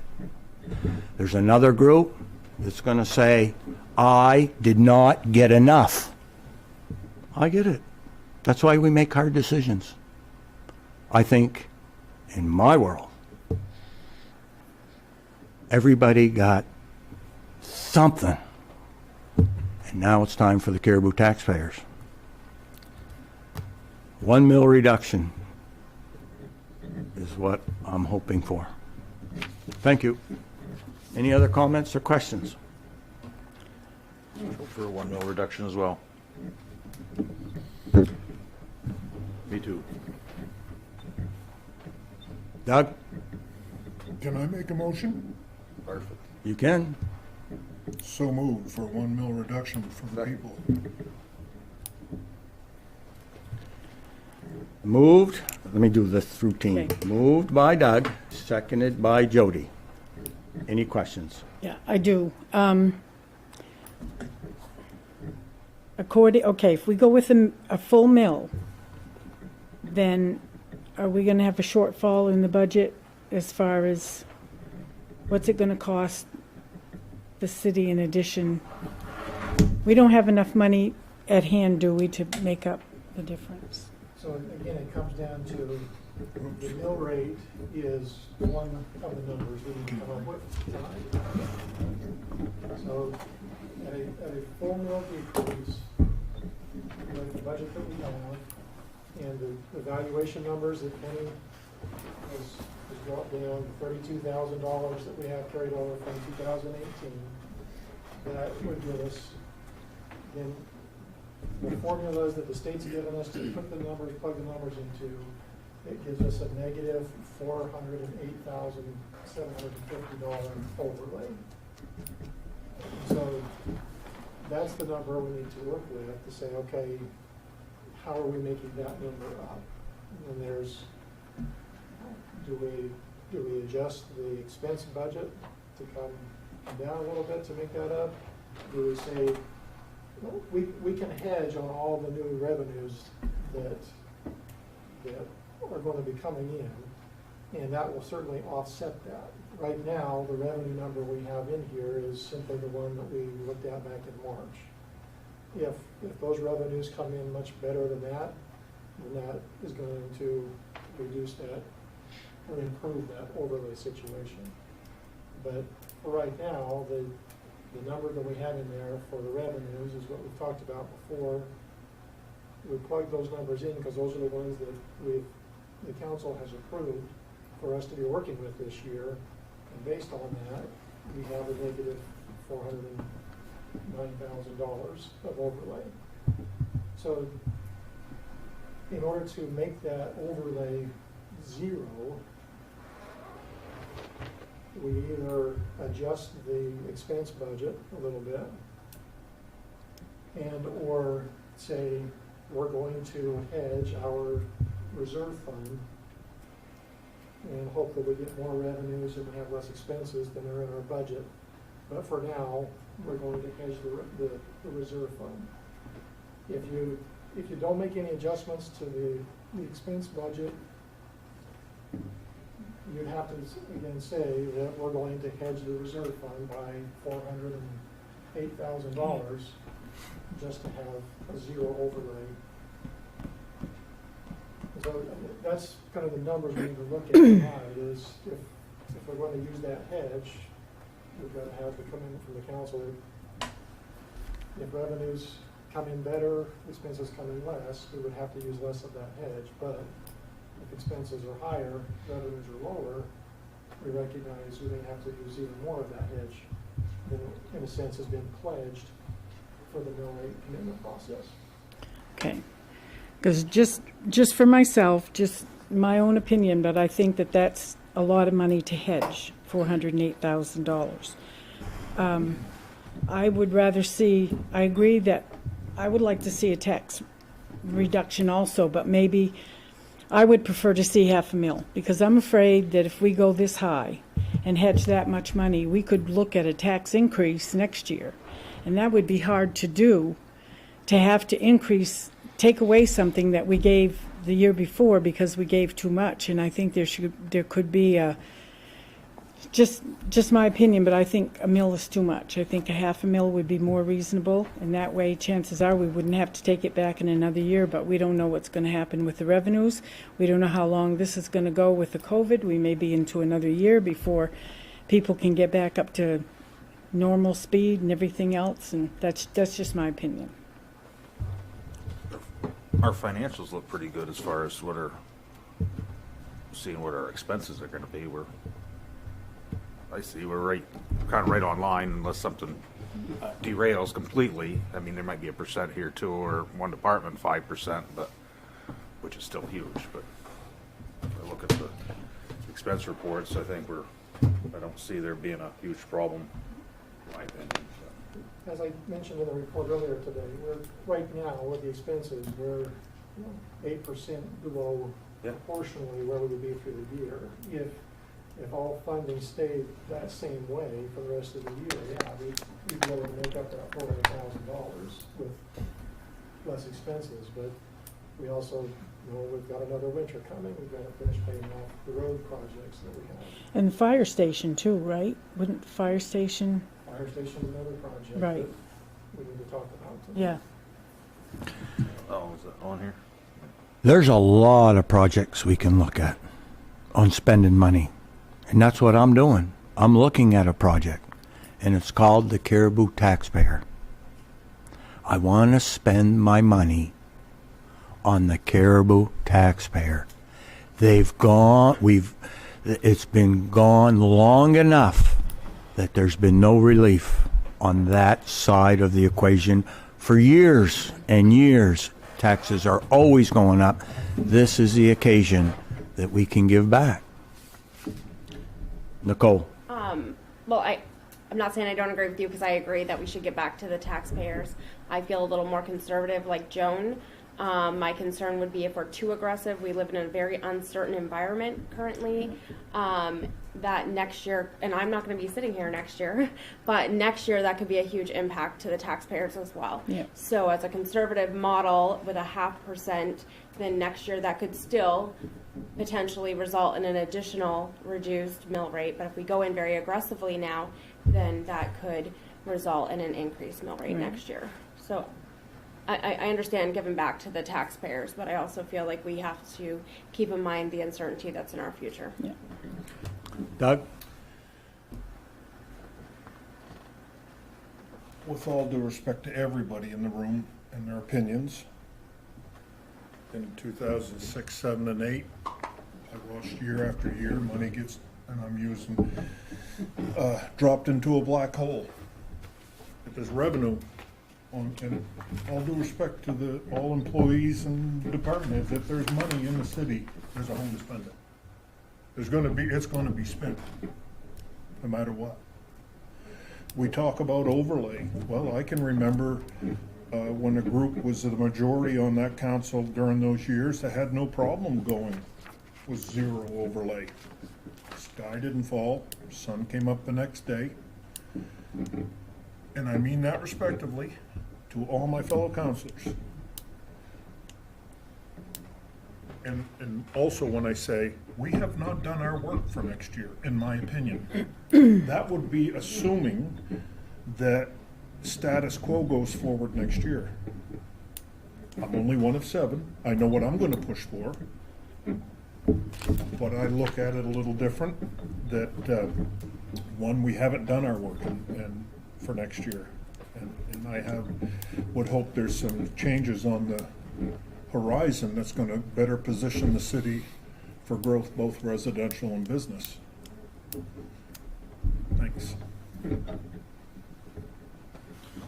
In my little outline, I show $330,000 of additional money. And that's just on 4 little items. If this city can operate on $230,000 of additional money over the year before. On the budgeted part, on the budget, we were using budgeted numbers. And that budget, the numbers we used, came in with almost $300,000 of unexpended expenses and additional revenue total.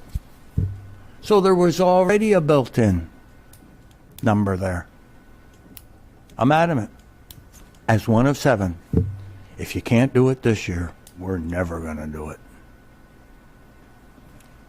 Yeah, I just wanted, and my memory may not serve me right, but I feel like a couple years ago we did reduce the mill rate, so it hasn't continually gone up. I sat on the council and we voted to reduce it from prior year savings.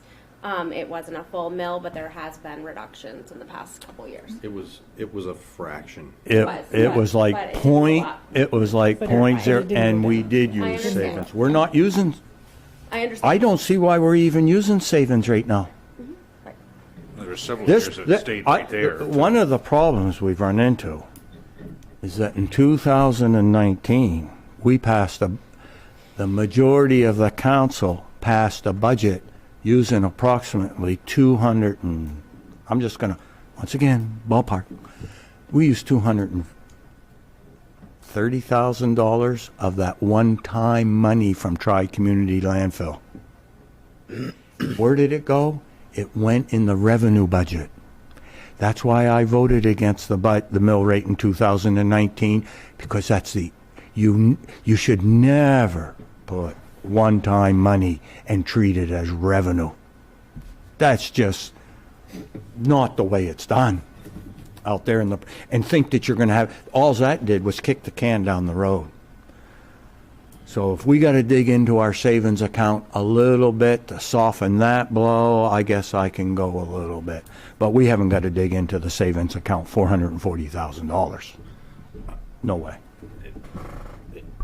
It'd be my preference that we revise the motion. We lower the mill rate. We do not use the rainy day fund. Off limits. Well, I've thought of that as a possibility. And I've had 2 thoughts about this. I came in here and thought, well, let's show them where to do it. And yet we get hammered because then we're micromanaging. How many times have you heard that? Our critics say, you guys are micromanaging. No, we're just doing what we're elected to do, So not micromanaging. we're setting the post, we're setting the guide. If we have to come back,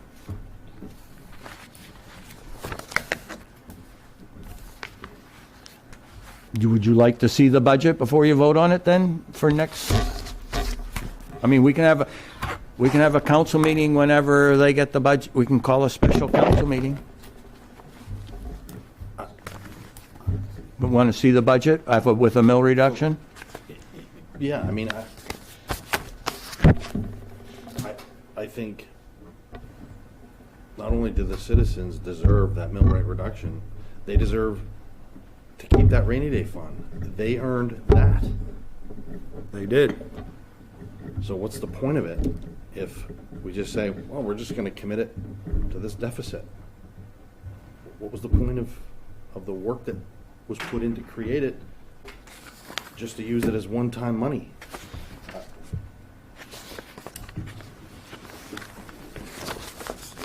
I get your point. It's just that approximately $250,000 was used last year. It's not, I know, you and I voted against it. Right. That's quite a chunk to make up for. Last year, Yeah. 2019. You didn't, I wasn't here. Voted on in December. listen, remember the meeting when the income budget was introduced for the first time and I wanted it as a first read and everyone got it? Oh no, what difference does it make if we do it now or in 2 weeks? Remember that argument that another counselor says, well, what difference does it make? It makes a big difference because I wanted an opportunity to talk about this using one-time money. But it got passed. And it had the 250,000, and you were there. Just like, you know. I wasn't. I missed that meeting, but I watched it. Oh, yeah. And I, Remember?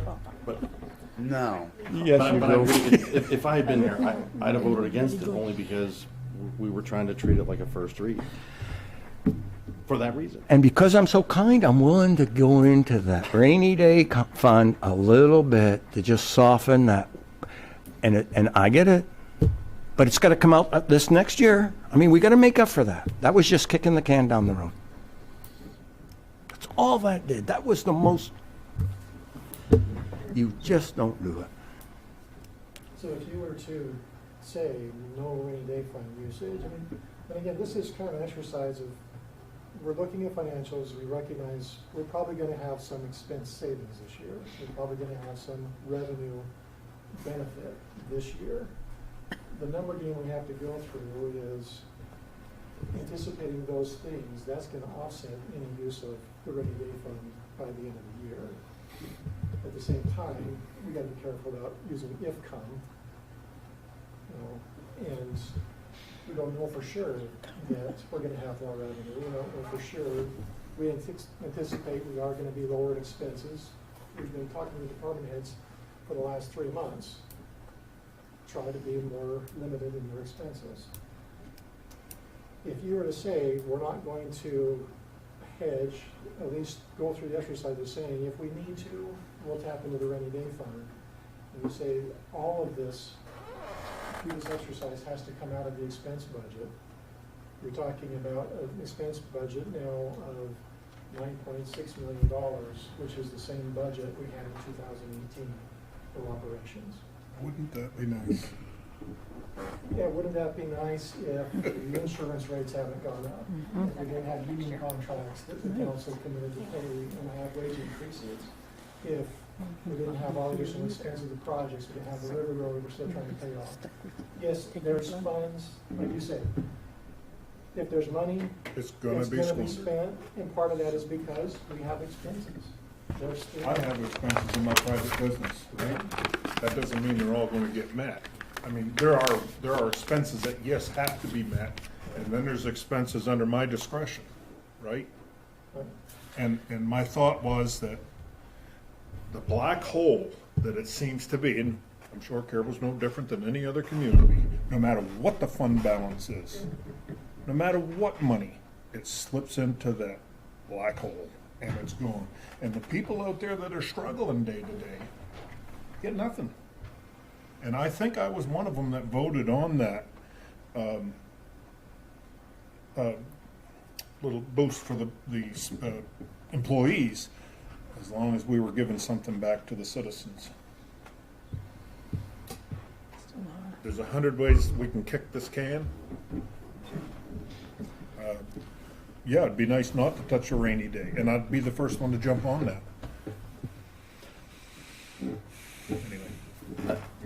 And I don't think we need to.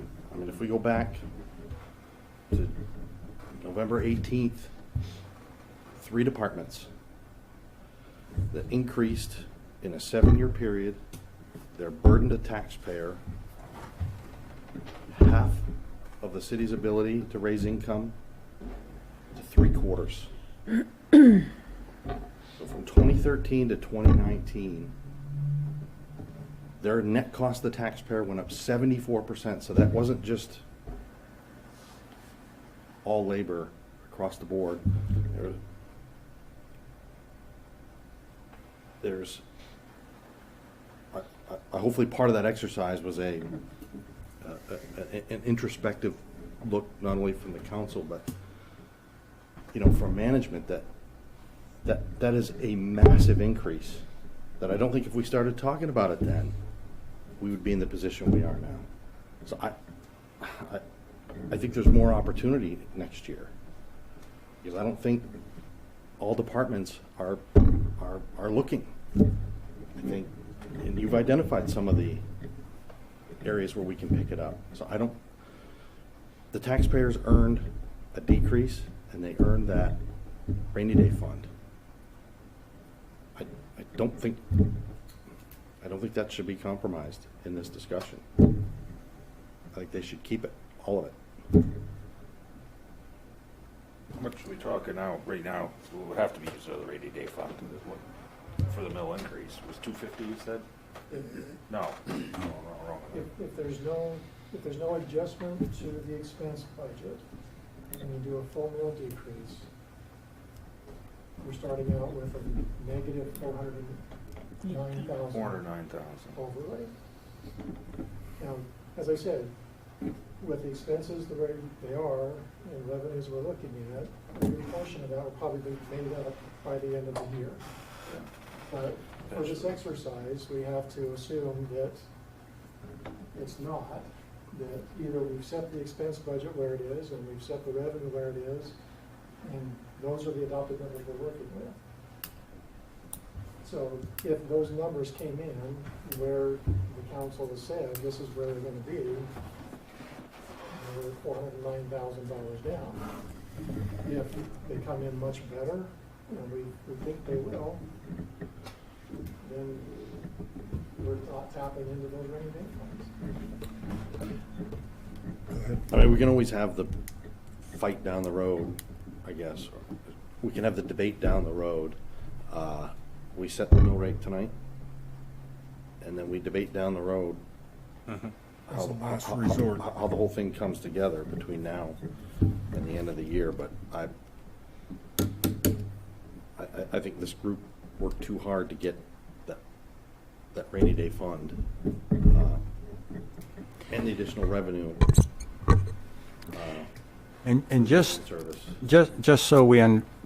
the rainy day fund was derived basically from the investment into Tri-Community Landfill, which is currently now Rustic Waste Solutions, to the tune of, I don't know, 600,000, let's just say, give or take. The additional $125,000, $130,000 came from last year's more than expected income. Expenses. It came from the income went into the cash. So there's $300,000 between expenses and income from the 2019 budget. Yep. So along with the $230,000 just out of 4 little deals, you have to look at your income. I've been saying that. We need to spend as much time on this income and not tax. I don't mean additional income through increase in taxation. I mean additional income through growth. We need to keep talking. We don't even come close to talking about this enough. It's neither here nor there right now. I'm just going to stick on. I know a friend. He says to me, boss man, he speaks broken English, which is good because I speak broken English. Boss man, money come, money go, money never comes back. 9 years ago, I was paying $9,000 in taxes. 9 years later, I'm paying 17. I keep making money. I have to give it to the city, and I don't know where it goes. Money come, money go, money never comes back. If this isn't the year to do it, you'll never see it. Doug. I'd like to amend my motion that we move to give a 1 mil reduction to the people, and that the rainy day fund only be considered as a last resort. I had the only, so this would be still an option, but only as a last resort. As a last resort. Okay, I'll amend my second on that because it's as a last resort. You get what I mean? Got it. Motion on the table, made by Doug, seconded by Jody, for a 1 mil reduction. Any further comments or questions? So, I need to clarify, are but in order to go through the commitment process, we have to plug the numbers in. Okay. So if we're saying we're gonna use the rainy day funds as a last resort, does that mean that we're leaving the budget where it is now with the anticipation that we're gonna make cuts the rest of the year, or we're gonna find savings, additional revenues between now and the end of the year so that we don't have to use the rainy day fund? Or are you saying we need to cut out of the expense budget this year for rainy day fund amount? We've got to have the numbers to plug in to the. You shouldn't have to go and cut from departments. No. You shouldn't have to do that. You shouldn't have to cut from departments. With the additional revenue that we got from the fire deal, with all of everything that Mark laid out, those additional revenues are going to cover everything.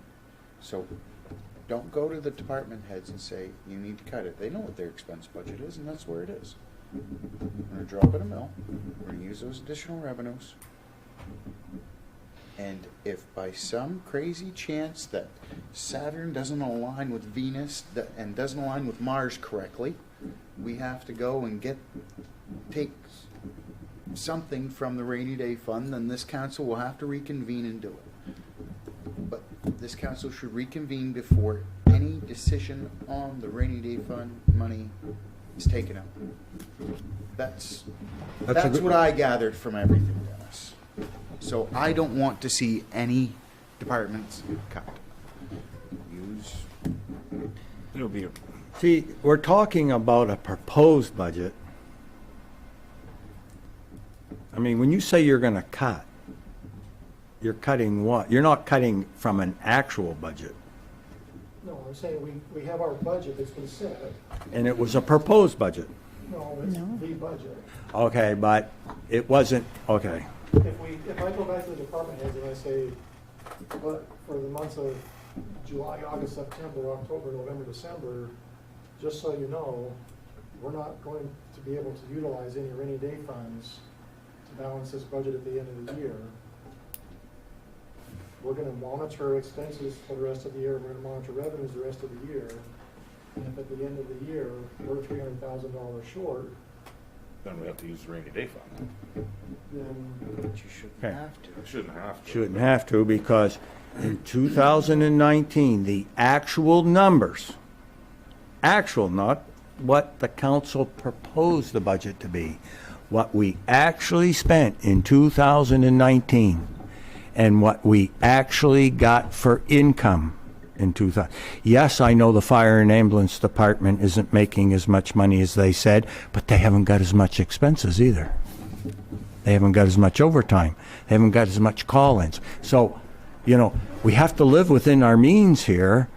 So if you take the 2019 actual numbers and the 2019 actual income, and then you're still going to be able to add $230,000 on top of that, just from the four things that I picked out. You're not actually cutting from the departments. We're cutting what they would like to get. You're cutting from this budget that was derived before we actually had the actual numbers. We're all living within our means. That's so what the we. plan is to keep the budget where it's at, and then we can plug that number in. Well, I'd try. And that's- The 2000. Obviously, we're gonna do what we can to come in under budget, just like we've done the last couple of years, and hopefully have some savings at the end of the year. And historically, we've come in under budget, so I'm somewhat comfortable that we hopefully will come in at budget or under budget as we have in a couple of years. So we won't have to worry about rainy day fund at the end. So that's one of those numbers we have to have solid, and if you're saying that you're gonna leave the expense budget where it's at, I can handle that, and we work with that. Is that the? I don't want to micromanage here. I'm trying to. I'm the simple one, and I make no bones about it. I put things down in simple forms. I have my way of analyzing it. You've got the tough job because you've got to do the gazuntas and you got to deal with the state. I'm not changing my opinion. If this isn't the year you can do it, when the hell can you do it? And I fully understand that. Man. I would say, yeah, if you're gonna do it, but we'd have to probably tap into some of the savings we've had in the past in order to make it work. We didn't have savings in the past. This is a newly created fund that has this money. The councils were already starting to spend that one-time investment from the tri-community, from Aroostook Waste Solutions. I thought we did pretty good just to stop it from being spent in the operation budget, on the revenue side. That's one of the biggest things we've done. We've just said, from my point of view as one of 7, we just said stop. That's all we've asked. Just please stop. And then on top of that, we threw in $477,000 of extra money. But you've also had a reduction in your total valuation of the community. We have 100 other revenue lines, expense lines, that we have to look at besides just those increased revenues. If this city is going behind in our valuation, then we need to then start looking at the word cutting. Absolutely. Okay? Absolutely. We're not cutting anything yet, but if in fact this city has gotten to the point where we're going down, down, down, down because of the policies of the last 20 years, this whole idea of tax and spend, tax some more and spend some more, and that's not the zero-based budgeting procedure that I have, that most there isn't a businessman or woman that doesn't open up that door first thing in the morning and pushes it open, walks in and says to themselves, how can I do what I'm doing now better? Not only that, that person says, how can I not only do it better, how can I do it for less money? And the minute that businessman or woman doesn't have that first thought when they're opening up that door, that's the day that business starts to go under. There's no guaranteed winners out there in the private sector. Okay, now I'm a little nerved up. I don't mean... Motion on the floor. There is. I would make a point of order here. I guess I call it a point of order to move the motion across. Okay. And see where. All those in favor of a 1 mil reduction? Those opposed? 5-2, Nicole and Joan. Thank you very much.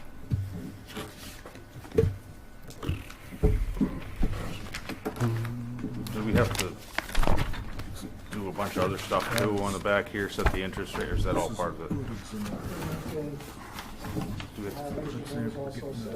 We have to do each of these on the back, huh? Okay. So we did number 1. Establish a date for commitment. Chair will entertain a motion for Monday, January 20th, 2020. Excuse me, July 20th. And Jody made the motion. Is there a second? Second. Hugh made the second. Any comments or questions? All those in favor? Motion carries unanimous. Thank you. Establish a date that the 2020 property tax will be due and payable. The suggested date from the staff is Monday, August 3rd, 2020. Moved by Jody. Second. Seconded by Hugh. Any comments or questions? All those in favor? Motion carries.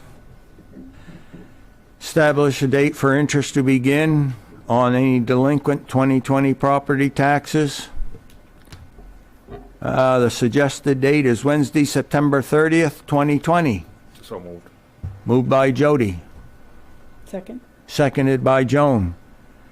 Any questions or comments? Dennis? September 30th, 2020, last day to pay without interest. Is that that's what I said? Didn't I? Okay. All those in favor? Motion carries. Number 5, establish a rate of interest to be charged on delinquent 2020 property taxes. Staff recommends 8%. So moved. Moved by Jody, Second? seconded by Joan. Any comments or questions? All those in favor? Motion carries. Establishment a rate of interest for the overpayment or the abatement of property tax for 2020. So moved. Staff recommends 0. Moved by Jody, Second. second by Nicole. Any questions? I got one. We might not be setting the interest, but don't we have does this include, like, if you have a payment plan, you get the last 2 months free? You don't pay any late fees or anything there, right? Right. Okay. That's separate from this. That's separate from this? Okay, If you're not on the payment plan and you pay your taxes early, correct. You get paid, yep, you charge. don't get any benefit for doing that other than. Correct. Okay, very good. All those in favor? Motion carries unanimous. Did we accomplish what we were supposed to accomplish, Dennis? We will, I think if we could have a motion on number 7, that the budget be amended according to the mill rate that's been set So moved. for those items. Moved by Jody, Second. seconded by Tom. Any comments or questions? Whoa, are we changing, are we changing the motion? Nope. No. Okay. We'd be amending the revenue budget to reflect the new mill rate. But the overlay amount, right now it's set at 0. You want to keep that overlay amount?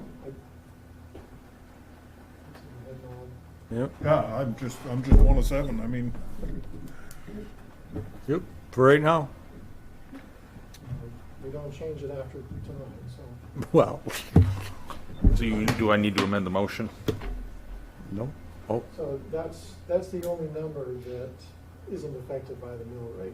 That's a separate number. But if you say overlay at 0, all numbers adjusted according to the new mill rate, we can. I'll amend the motion. I'll amend my second. any comments or questions? All those in favor? Motion carries. This would be where, if you had to, you'd take some money from the rainy day account and put it into the overlay account so that it could be used, maybe? Is that the procedure? Again, it's just kind of hedging it to say. Okay. We want that overlay. Nope, we don't need Rainy it. day fund doesn't have to go to overlay. They can go anywhere. Yeah, Any but, time, pretty much. Right. but we really don't need an overlay because we now have a rainy day account Absolutely. that we can use. So, that's what I meant to say. Okay, thank you very much.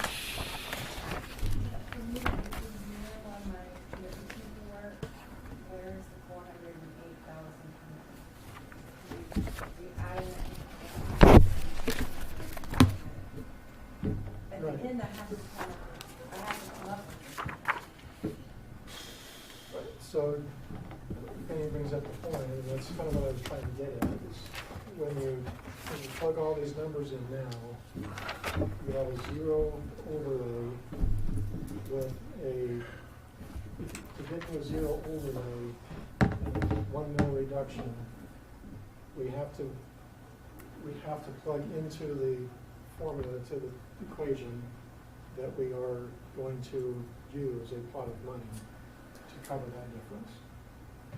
we don't know. Even at the end of the year, if we don't need to use that pot, we have to demonstrate that we're acknowledging Where it there's would a come pot of from. money we may have to tap into. Did we do that? Well, but don't you have to go over the next 2 or 3 days and go through the expense budget and go through the income budget? Isn't that the procedure we go through? Well, you said we're gonna keep the expense budget the same. As what? What was adopted in the budget? Okay. No, You can always reduce. But you can't We can always increase. reduce the expense budget later on if we're coming to a point where we need to do that. But if you're not going to adjust the expense budget tonight, we have to put into the formulas for the commitment that we recognize there's a pot of money we may tap into.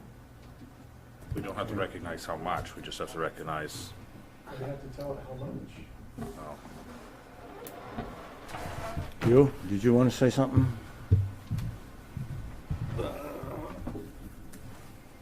Okay, so last year, when we said, keep it the same, you ran up to your office, you made some changes. What was that exercise? That was trying to get it to where we have the mill rate number and the override. Set. How did you do it? Because we said no one-time money. Essentially what we're saying today. So if you're not gonna use any one-time money, then we're saying we're going to cut the expense budget by whatever number we need to have that mill rate zero override. And on your piece of paper, you've found a lot of that already, right? I not only found, well, 2 items were from the expense side. 1 item was from the income side. So And why- I've taken into account adjustments in the revenue side in these numbers. Then I guess to answer your question, yeah, take it out of the expense side. Are we getting to the point we gotta come in and do this as a council? Is that where we're at, that the council needs to come and set? And I think that was a question Right. somewhere here just previous. If the intent is we're not going to use any rainy day funds, period, then I think we're going to, instead of saying we're not going to cut the department's budgets, and we might use it if the fact is say we're not going to use any rainy day funds at all, then what you're telling me is we're going to take it out of the expense budget, and I have to go through the exercise and find $400,000 in the expense budget. if the money's identified out of that to make the equation work correctly, that doesn't mean the money's gonna necessarily get spent out of the rainy day fund, correct? I mean, at the end of the year. If you leave the expense budget where it's at and you come in under expenses, And then you have the additional revenues and, then you have expenses you need to spend, and that goes to offset the money, the pot that you thought you might have to use. If we have revenues that come in higher than budgeted, that offsets the pot of money that we don't have to use. I misunderstood. I thought when you said we were going to set the expense budget, it was at the 2019 actual numbers. So my error there. So the 2019 actual numbers, again, we're still waiting for the final audit, but Give or take. so the 2020 budget is $125,000 more than the 2019 budget. So if we cut $125,000 out of the expense budget, and we say whatever reserve fund, What you can't cut another. You can't say we're going to spend $30,000 less in lights right now. No, less in lights. I'm talking over the 2019 budget. right? We spent X amount of dollars for electricity. Actual. And there's a $30,000 going to, because I've already gone through an exercise to where I can cut the budget reasonably without cutting services. Stuff that we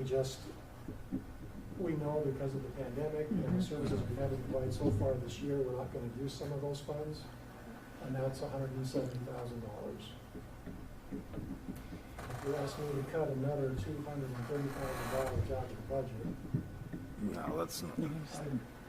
I honestly, I don't know where I'm gonna find that. Without cutting personnel. How about the income side now? On the income side, you may recall we went through the exercise earlier this year of the pandemic fear of all the cuts that we were gonna have from revenues. I think at this point, we're gonna come out pretty close to what was budgeted on revenues. With the budgets that we have, we may only be off $30,000 projected now. So what did I have, where was I at on a motion on that one? We needed, stop me because we need to identify where that money will come from, correct?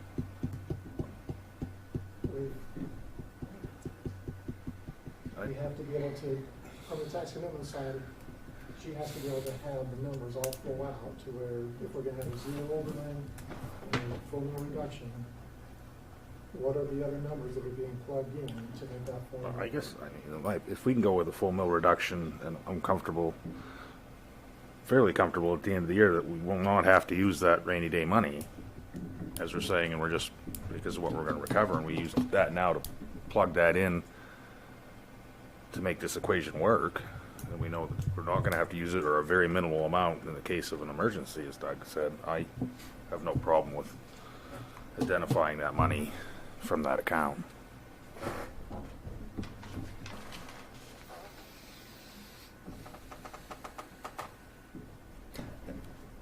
As I remember, as much as I'd like to stay out of that end of the pool, last year you put together a list of avenues to go down. I mean, we could always have him go down that road and say, give us some avenues to go down. We can go down through it menu style. Yes, no, yeah. I mean, that's an option. I don't think it's a good one. But just committing the rainy day fund is just, it's too easy. And to me, really defeats the purpose of lowering the mill rate. It really defeats the purpose. The whole point of it is to get to zero-based budgeting and to get everybody working towards running more efficiently, doing things differently. And I know there's been a lot of resistance to departments doing things and thinking about doing things differently. And that's the direction we're going in, and I think leadership needs to push them that way, because that's the majority of the council. So either, the best time to have planted a tree was last year. The second best time is right now. So just, why don't we just start moving in that direction? And what happened? Not very fast. Not very fast. Right? You remember the upside down hockey stick? Right? Right. How long was that sustainable if we hadn't have put a stop to that last November? How was that sustainable? No. So we got to start now. And that's an example of where we made adjustments. You can't say we're not doing anything. Begrudgingly. But it happens. Begrudgingly. But it happens. Slowly.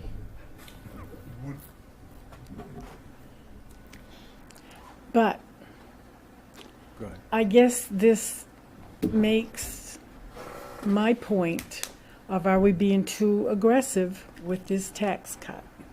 Because I think we're getting ourselves already into a quandary here where, well, how are we gonna make the numbers work? I think this tax cut is too aggressive. And I think this is part of the exercise right here. I just think this is just resistance. They don't want to do it. Look at the prices of stuff since this pandemic. Have you gone grocery shopping lately? We're not buying groceries. We're trying to put money in their pocket to go buy groceries. This is not, there's resistance to doing it. We can do it, but at the same time, the numbers are what they are. We have an $11 million reduction in valuation this year because of policies that the state dictated to us. That wouldn't be over the fact that we were, in my opinion, during the reval, we were 25% overvaluated in the community. No, the state said that everybody that can qualify for homestead exemption is gonna get another $5,000 this year, which means we cut $10 million out of our valuation. We went through the process of contacting every business that we could to give them additional tax credits on their personal property. That process cut money out of the valuation. We've lost valuation in some of our homes. We are at that point, we're losing valuation in the community. We lost $11 million of valuation this year. Okay, but Dennis, you gotta, on the income side, we got more from the state on homesteading. We got reimbursed too. For that part. For that part, that's true. So it's not, yes, $11 million, but it's not that number. Because we gained on the income side. So $1 million of valuation. So, well, got to live within our means. Now that's just, I can't help it. You got to live within our means. Oh, I could go down so many roads right now, but it's basically because of the resistance that we got from this ambulance thing that we have a right to ask where we want to spend this money. There was no cooperation from some of these people. It was resistance all the way. How dare we say how money that we don't go along with them on how much money we need to spend. That's not the chain. That's not the chain of authority. And this is not a fire department only issue. No. I'm not. No. I'm talking about resistance from other communities, the concept of what we were trying to do. No, I'm not picking on any department here. But we got to live within our means. If you can't give the mill reduction this year, it'll never happen. And there is resistance out there for it. For the last 3 or 4 council meetings, because it's been no secret that we've been trying to get this mill rate. For 3 or 4 months, we've hidden nothing. We've been very open not only for people to say, hope you get it, but we've been open to criticism too. And that's part of this job when you decide to sign up. If you can't give it this time, we're never going to get it. And every meeting for the last 4 or 5 meetings, there's been an issue show up of why we have to spend money. I'm not agreeing. Yes, these things have to get done. But how much money's been put away for that fire station roof over the years? Nothing. Give or take a little bit. Nothing's been put away. That's not... And it was done before you even showed up. Nothing was put away. The maintenance on this building. And yet my taxes kept going up and up and up. Where was it going? Labor rate 10 years ago was 49.8% of our budget. It's now almost 62% of our budget. That's not sustainable. It's not sustainable. That's why everybody has to get involved and get involved on the income side of this thing. They view growth from their department. If our department grows, we're doing all right. No, our growth has to come from the private sector investing.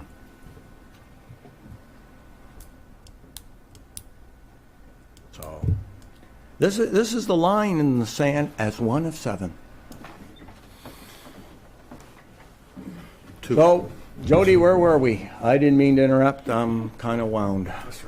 I don't mean to be, but I don't know where we were at either. it was something we needed to make up $200 and some thousand dollars And then by the time. I understood that if we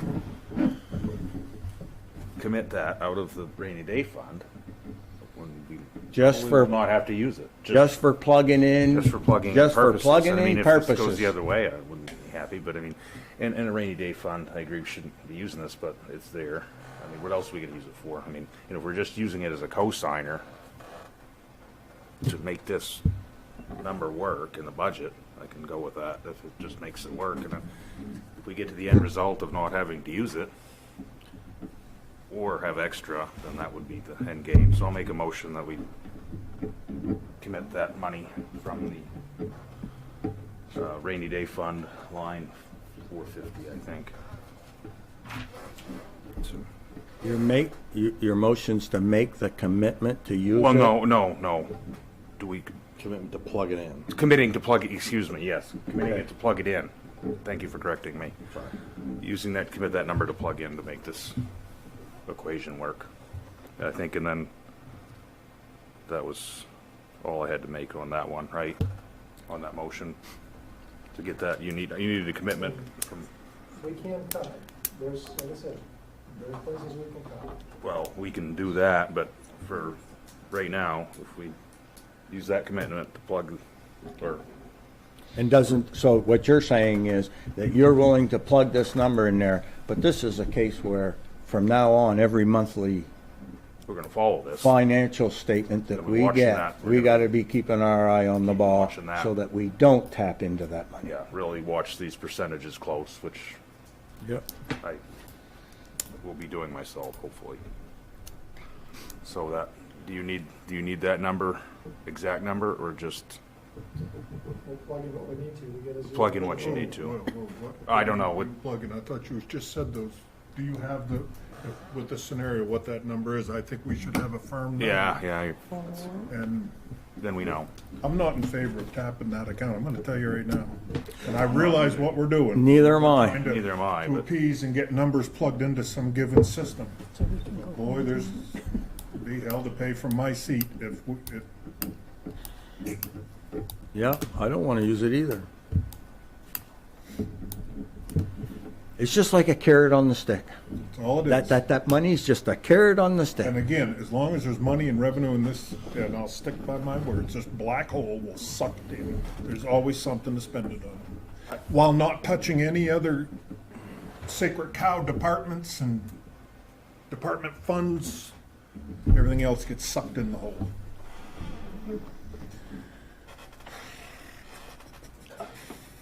I just want to go on record. I'm against it because I think all it does is it delays the inevitable. We have to start doing things differently, in a better way. Use the example of the good to knows. It was a plain document, Word document, and now it looks like something that's published.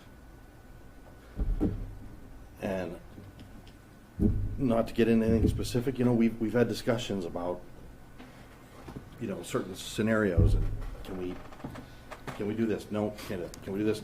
No, we can't. No, we can't do this. No, we can't do it that way. We can't. And the answer from the other end is, nope, we can't do it. We have to keep doing it the exact same way. And that's not acceptable. It's not. But management isn't making it happen. So things are still being done the same way. And until they are done a different way, on a different sheet of paper that looks better, that provides the same results at a cheaper cost, then this exercise is frivolous. We're just delaying it by saying we're just going to plug a number in out of this pot of money. It's like Mark said, this is the line in the sand. We're going to start doing things a different way, where we can provide the same amount of services at a cheaper cost. That's the resistance. Nobody wants to do that. Nobody wants to think about doing anything different. They want to keep doing it the same way, just more expensive every year. That's Paul, and while our population is dropping, you want to talk about the city, let's talk about our children, how many are attending school. Take limestone out of the factor, take that percentage out. You want to know the heartbeat of a community? In my opinion, there it is. The sheets we got, I believe that every year, enrollment is down. Do we keep funding everything at the same level? It tells me the payer mix is changing. And instead of cutting and tightening our belts, we're going back to the well. It's easier to go back to the well. Big debate over the school budget this past 2 or 3 months, and we had a great turnout, and it passed overwhelmingly. And it's a clear message that of what the citizens wanted. And I'm happy that many people went. I hope that many people continue to go. I think it had something to do with the primaries. And in the process, someone says, well, you're against the students. I'm not against the students. I'm not against the students. Yeah, that's. Well, we got to put our money into our most valued asset. Well, $19 million is a substantial lot of money to put into 1,000 students every year. That's a substantial amount of money. But here's what I can't understand is we put all this money into these students, and 90% of them, 95, are heading downstate so some other community can get the benefit of our education system. How do we get these students to stay here? How do we get these students to start a business here?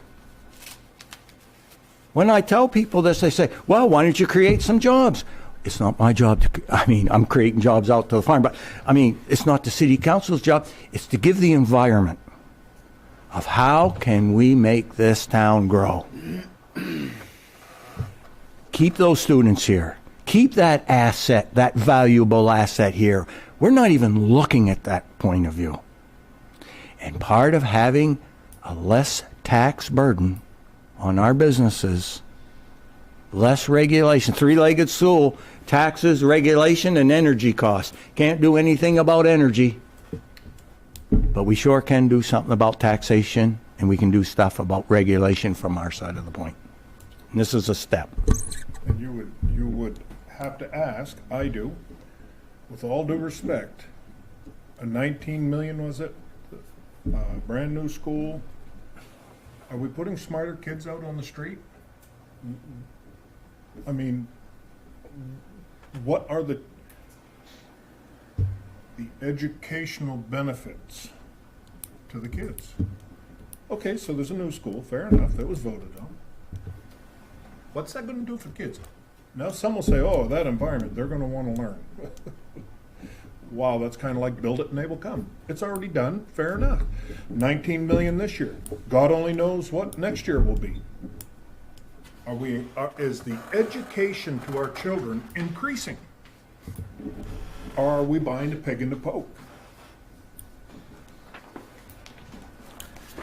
Be argued for years. We have a number until yet? it fails. Well, no, I didn't get one. Do you? You got one? Does he have a number? He was working on it. Did you get a number? 408-749. What was it, Dennis? 408-749. 749, because that was probably the same. That's the number you mentioned earlier. I heard 408 earlier.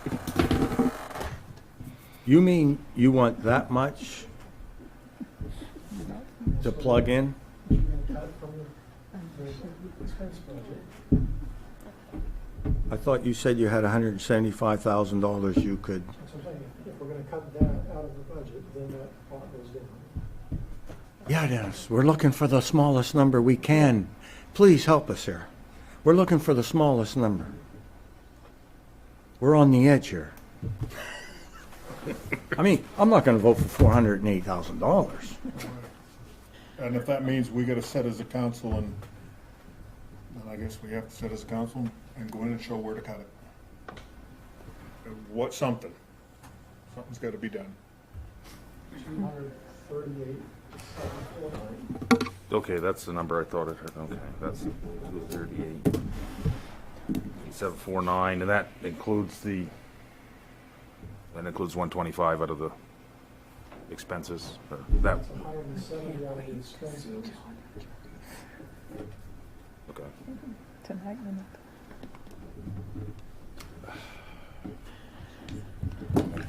But that's, The motion is to plug in, for plug-in purposes, $238,749 with into, no overlay. with no overlay, I think that had to be included too. so 'cause that we can we'll get fill back to out the original paperwork for the state. And reduce the appropriation by 170,000. And reduce the appropriation by $170,000. Clear? As mud. As mud, I don't know. As long as he gets. Is there a second?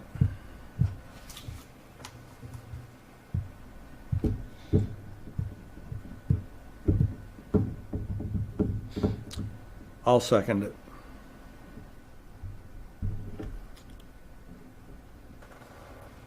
It's moved and seconded to plug in $238,749 for plug-in purposes.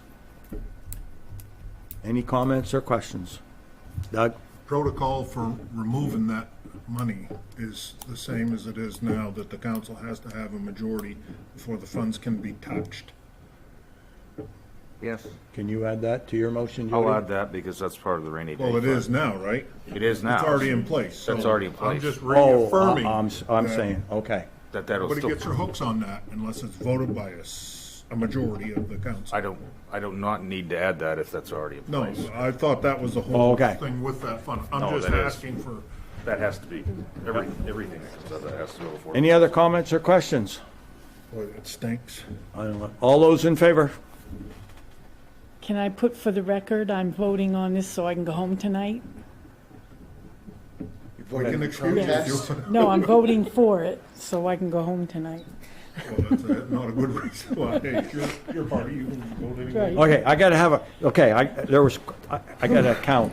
1, 2, One of these Oh, days. no, I ain't. 3, 4, 5. 5, all those opposed? To 2. Kilpatrick, and Air. So, before we leave this honey of a topic, how is the council gonna reassure that what gets done and what needs to get done? I think we gotta come up, we don't have to do it right tonight, but we gotta have a plan in effect that all the stones are being turned over. I think he got the message by listening to us tonight. Yeah, I know. I think he got the message. He got the gist. That's my impression. Listen, I don't like this anymore. But you got to give and take in this deal. And 12 years we've worked on this. Trying to get the mindset of a different way of doing things. Poor old taxpayers taking her hard. It's a step. It's a step. But boys know, as you heard me bark about the school and trying to get that information to hold their ass accountable for that savings. Same thing's gonna apply here.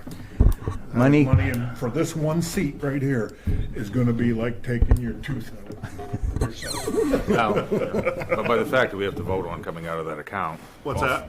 The fact that we have to vote to take that money out of the But we account don't- my or whole reduce the expense budget. Point about what are we gonna have in play is that we don't just hold hands and sing kumbaya for the next 6 months or 3 months and then, oh, We gotta vote. we got a fly in the ointment and a fly in the flywheel. What are we gonna do? Well, that's our job every time that financial statement comes across and the month that was presented to us by Dennis to look at it. Can present with that where he's cut. Right. At the next meeting, you'll have $107,000 against it. Yep. Yep. Okay. Okay. Before we move on, I want to. Wasabi? No, that's a, what, no. Wasabi. Which those What is cuts it? had already been identified, so. You know what I'm saying, that It's what USA. Yeah. Tito's. Get you some meditating pebbles and water and all of that if you want. Yeah. The sun will come up tomorrow, I'm sure. I want to thank all the councilors for their willingness to openly express what they believe on the budget, and that the citizens of Caribou can hear us. Some aren't going to like it. Some are going to like it. Some's going to think too much. Some's going to take too less. And some are going to take what we've said out of context and blow it all up. That's a given. Yep. So, They're already- but I want to thank each and every one of you for openly expressing your opinion, and I want to thank each and every one of you for openly listening to other people's opinion. Whether you agreed with it or not, it's the way it's supposed to work. And what we did tonight was we let the public in on exactly how on some of our feelings. So thank you very much. I appreciate it. Okay. Number 8, discussion by mayor and council members. There's nobody wants to say anything, is there? Just quick. Okay. This is quick. I just- Do you investment committee meeting? Can we do something next Monday? What time of day is good for you guys? Investment committee. Later in the day. 4 At o'clock. 4 o'clock would be, I 4 mean, if o'clock. it suits Good for everybody me. else. We'll set a council, investment committee meeting next Monday at 4 p.m. Hopefully, because it's August 9th, their deadline, so. Dennis, you'll have them Send out an agenda. I know you'd sent out an email that I didn't respond to or anything yet, because but that's basically be the agenda, won't it? Okay. Item number 9. Oh, hold on a sec. Oh, Tom. There is one thing. Oh, see, I can. Tomorrow night, there's a benefit supper for one of my classmates, Emily Dyer. She had suffered from heart trouble, and it's at the Woodland Consolidated School. She's back home now and with her family, but if everybody would please try to go out and support her, that would mean a lot to me and to the Dyer family. Thank you for that, Tom. Yeah. Appreciate it. Okay. Anybody else? Hearing none. City Manager's Report, number 9. Did you want to say something? Yeah, I guess I was asleep at the wheel once again. Okay. I do. Sorry, my apologies. We're used to it. Dennis, concerning the fire station roof, and I know you sent an email out. The reason I did not reply to you is I haven't an answer to give you.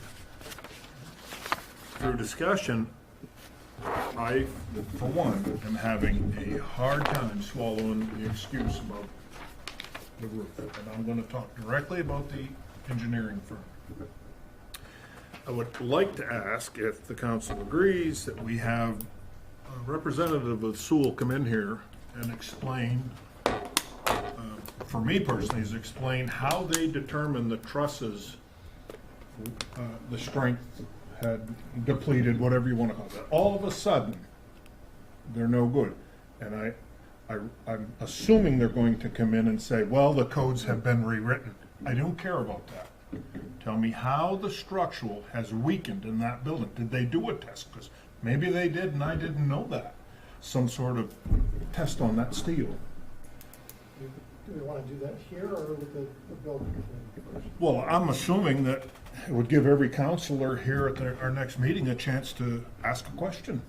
And maybe they have questions too over the whole thing. That's just one question. And in my mind's eye, I'm not an engineer and I don't profess to be one. But for an engineering firm to put down on the bottom of that paper that those trusses have to be reinforced no matter what, I'd like to know the criteria for that statement, because that directly affects our insurance. And if I'm not completely out of water, it's that paragraph that is the fly in the ointment with other insurance agencies. So if you're going to make that statement, come in here and show me the documented process that they used to test that structural. Coming and saying just because man has rewritten codes, that doesn't wash. Not in my book. I'm only one of 7.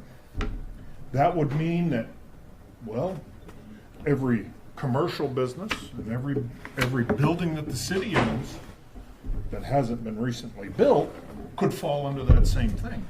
I don't buy it. I'm asking for an explanation, and maybe the council too has some questions they'd like to ask. Before we commit, I don't understand why we cannot put a rubber membrane on that roof. In my mind, I call it grandfathered. The structural, and I'm not an engineer, I said that. If you can persuade me what test was done on that structural to prove that it's weak, then maybe I can learn something and make a recommendation to the council from it.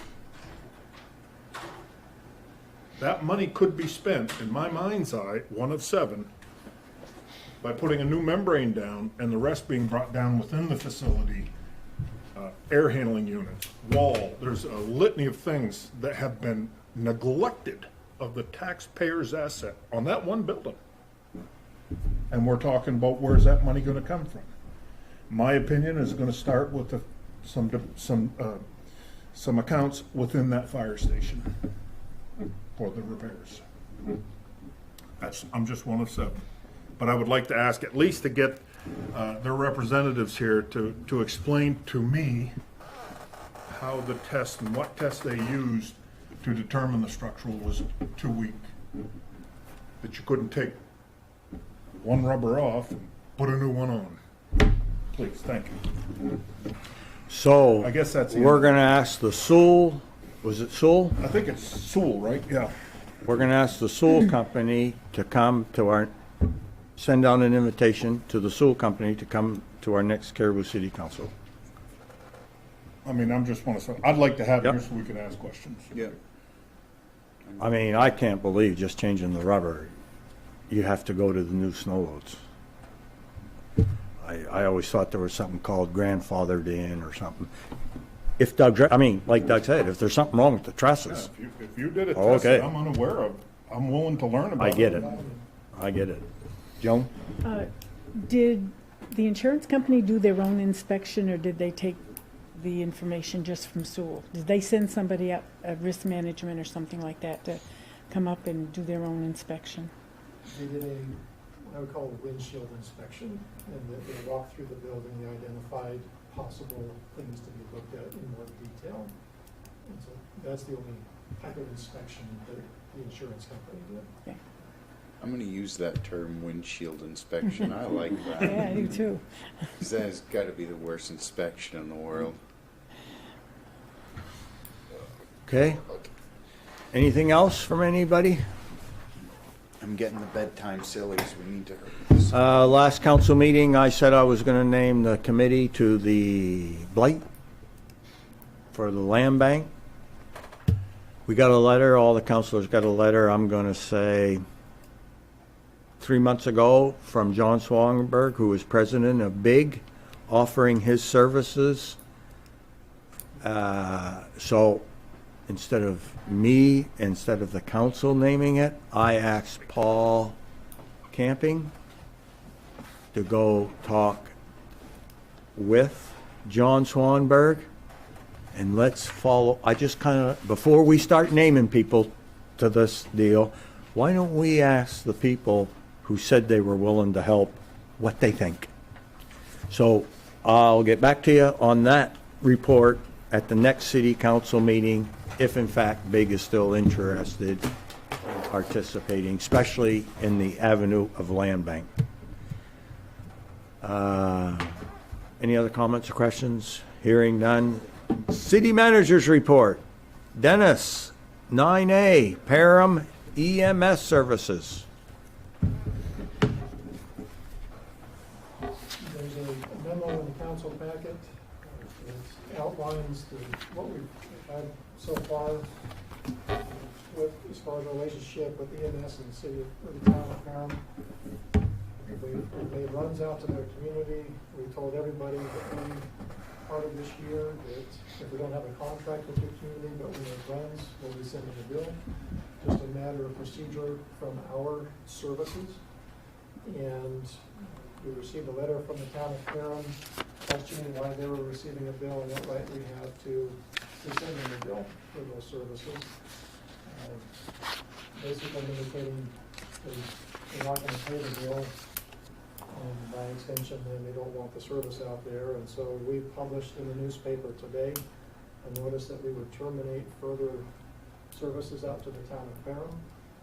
If they want to come to the table and talk about paying the bills that we've sent or entering into a contract for services, then we can start running calls out there again. I indicated to them, we've never said a regional option is off the table, but for right now, we are the service and we're going to bill for the services that we provide. And if they're not going to pay it, our recommendation is that we stop delivering the service out there. Tom? So because of, I'm trying to get to the page here. What's that gentleman's name over there in Parham? Rasmussen. Huh? John Rasmussen. John Rasmussen. So because they don't want to pay these bills, they're going to cut off services to Parham? Because they don't want to pay the bills and they don't want to pay $500 per call. I'd really like to know what the actual citizens of Parham have to say. But again, that's neither here nor there for us. But unbelievable in my mind. Doug? Oh, one more thing. Yeah. Sorry. Are we mandated by the state of Maine to provide service in a 911 call? Only if we have a contract to the community. Only if we have a contract to the community. I would say, or we have a mutual aid agreement with the community. Mutual aid agreement. But then it's not the state code that mandates that we go, it's the contract with the community that would mandate we go. In this case, we have neither a contract for service or a mutual aid agreement.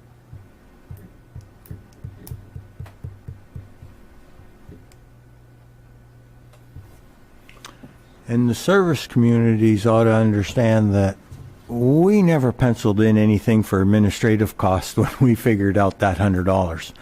Chief Soucy's, the men are all included, but there's no time allotted for you or any of your staff up here. We never plugged any of that in. And that day is going to be coming when we're going to plug that in. And it's because of incidences like this. That's why I say, we got to get out. It's just not worth it. We're getting too much grief. For the same, it just, I don't get why they're doing this. That's right. Oh, yes, it's their choice. I have no yeah, that's right, it's their choice. But we also have the choice not to run services if we're not. And that's what and if there's a big, we're going. We're not turning if there's drastic issues here.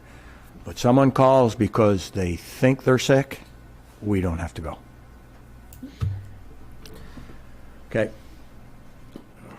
And that's too bad. I want to go. I really do. I want to go. I think everyone on the council wants to be a good neighbor. Doug, I know everybody on this council wants to be a good neighbor. Doug. I'm sorry, buddy. Listen, they take my words and twist them all around. I got to back. That's why I love to say things. I got to back up every once in a while. You know, I'm one to say that I'm been missing out on that. Photo ops. Yeah, yeah. I'd like to see the council take a look at, maybe we should be looking at just dealing with our own community. Let's be good at what we do for the people that pay the bills. We take the risk out of it. And whatever that cost is, once it's downsized to deal just with Caribou, it's the cost of living, right? We've done what we can do. Because I personally think we're gonna get caught. And pair mix, the whole thing is going to collapse, in my opinion. I just, in the coming months, I'd like to see, hopefully the council, when we get into this discussion, that we look at getting out of the business. We're gonna do it for our people that pay for the service. And rightfully so, I think we need to look at why, let's say, Hugh gets drugged to the hospital, and let's just say there's a deficiency of $300 in this ambulance ride somewhere that isn't getting paid. The bill goes back to the very person who is the owner of the business to begin with. You get what I'm trying to say? I just don't get it. I don't get it. The people that are supporting and paying for the service are paying twice. Anyway, that's enough of my rant, but I would like to see us at least turn the leaf and look at it. So I guess what are the wishes of the council? If Parham, they owe $2,500. So either you pay us or we stop services, or we stop services right now. It says, and we're not accepting of Caribou providing services. They don't even want us there. Am I reading that correctly, or? According to the state EMS department, we have to give them a 30-day period or notice. That's why we published the notice in the paper today. Okay. We can't completely terminate services really until August 14th. Well, But we can be much more selective in our runs at this point. well, If we say we're just gonna stop making the runs, then as a council, it's a recognition that there's $2,500 that we're not gonna get paid. If we're gonna pay it, we'll have to find a way to write that off at some point. We're certainly not gonna go out there and risk another $2,500 and not get paid for it. Or another 500. No, I say cut them off right now, done. This is not, it's up to those citizens to either agree with their select people or chastise them. It's not up to us. We're running supposedly. and the excuses that you hear, well, we couldn't have a city council meeting, and we couldn't do this. We've been doing it. We did it on Zoom. You know, I mean, don't give us excuses. We wanna, like Mark said, we wanted to be good neighbors, and I just can't believe that's happening. Those poor people in Parham. Well, they probably don't know about it. And they yet. probably don't know. But they may know now if somebody sees the Well, Republican. the selectmen made the decision, so we'll. Life is hard. Okay. Okay, They've invited the council, if you want to have a joint meeting with them later this month, to come to one of their meetings and discuss it more if you'd like. Didn't we go through that already, that Yeah. when we did the whole thing, that we weren't gonna do that as a council? That was, if need be, it would be you or the chief. I took the email because I'd like to go, I think. It had nothing to do with negotiations. It had to do with just explaining our position. There's no negotiating. There's no reason to go. You don't go to these meetings and then you get chastised by them for not showing up and letting you do all our dirty work. Say, that was the criticism flying around. Well, I'm going to go defend myself because I got friends up there and people up there, and I'm going to tell them. So it's not to negotiate. The deal's the deal. That's what they want. See, but if they're going to sit there and go on the keyboard, Couldn't do that anyway. Yeah. okay, they're going to do that anyways. But Farmer Mark's going to show up, and I'll just want to look him eyeball to eyeball. And I'll take the arrows. But I'm only going to go and speak as one of 7. I'm not speaking on behalf of the council. Okay, sorry, got off the trend. I think we've already talked about the 565 Washburn Road issue tonight. Correct? Yeah, pretty good. So It says Washington, but I think it's Van Buren. Van Buren. should be on your Yeah. road. I'm sorry. Well, both of them we talked about. I mean, it's just. Yeah. I'll check 565 Washburn and see what I'm doing. Okay. Okay. We don't need to be in executive session to talk about the pop-up junkyard. Or do we? We go into executive We session, can, yeah. as a code enforcement issue if you want to. Well, maybe they want to, maybe the council wants to, maybe they don't, I guess. I just think that, anyway, okay. We've issued citations, we've been trying to send citations to the absentee landlord in that case. We've had the police involved, the tenants been involved with criminal activities that are being investigated, so there's not a lot that we can say in the matter. Well, I'm sure the residents would like to see the vehicles picked up, regardless of legal issues and all that. I mean, that is just amazing. It's growing. It seems like it's growing. But, There are multiple agencies involved.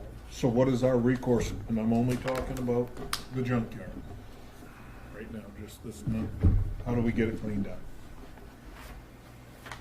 Similar to what's been discussed, issuing of citations, police department taking court, trying to get the judicial system to sign, and levy fines. So this could be next year before something gets effectively done out there? Depending on the other findings of their agencies and what they would dictate. If it was just up to the city and the code enforcement office, yes, it could be a very long, drawn-out thing. But because we have other agencies involved, Not concerning the old junk cars, right, other issues. other things could expedite. Yeah, boy, it's such an eyesore. Wow. But anyway, Okay. As far as the manager's report, the 3-page report that's in your packet, just a couple of updates from what information is already in there. The Corvair CDBG work is happening. They would like to have an open house the second week of August, be able to walk the public through all the improvements and the things that they have going on over there. I've asked Christina to start coordinating that and make that happen. They would like to get our representatives at the national level to come, and also the state, maybe even the governor to come. It really is a very unique business in the county as far as having clean rooms and the type of filtration that they do, and one that we want to try to highlight as a true jewel up in the county, particularly in Caribou. So we'll keep you informed of the open house week for that. The bird's eye cleanup, I have a meeting with Dave Hopkins on Monday, July 20th to begin our discussions about the brownfield grant that we want to go after again this year, and looking at making sure we have everything in a row and lined up to make sure we have a good solid application this year for that. The power plants, some things are happening. I can talk some more about that in executive sessions with economic development. But there have been some issues identified not on the property the city owns, but adjacent to it, that energy, Versant, and Algonquin Power and the DEP are all involved with now. There's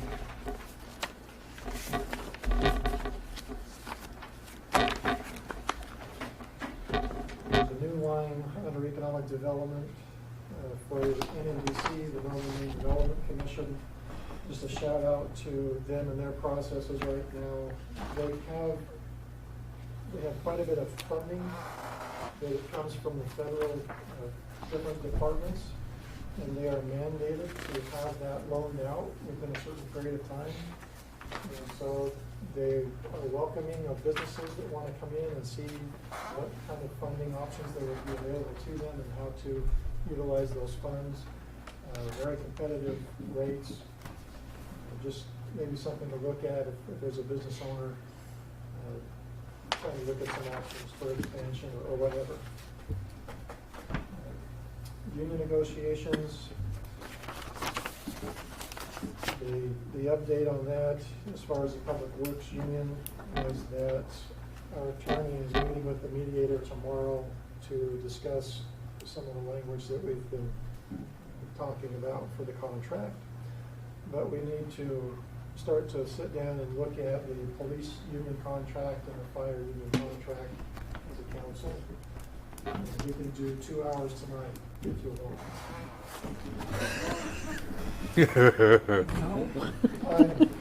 That's funny. That didn't even get a point. No, that's not even a point. No, I'm not. Throw No. the shovel out of the hole. Yeah, really. That was good. But we'll need to probably reserve some good time, some good quality time to go over those contracts and look at that so we can prepare for negotiations this year.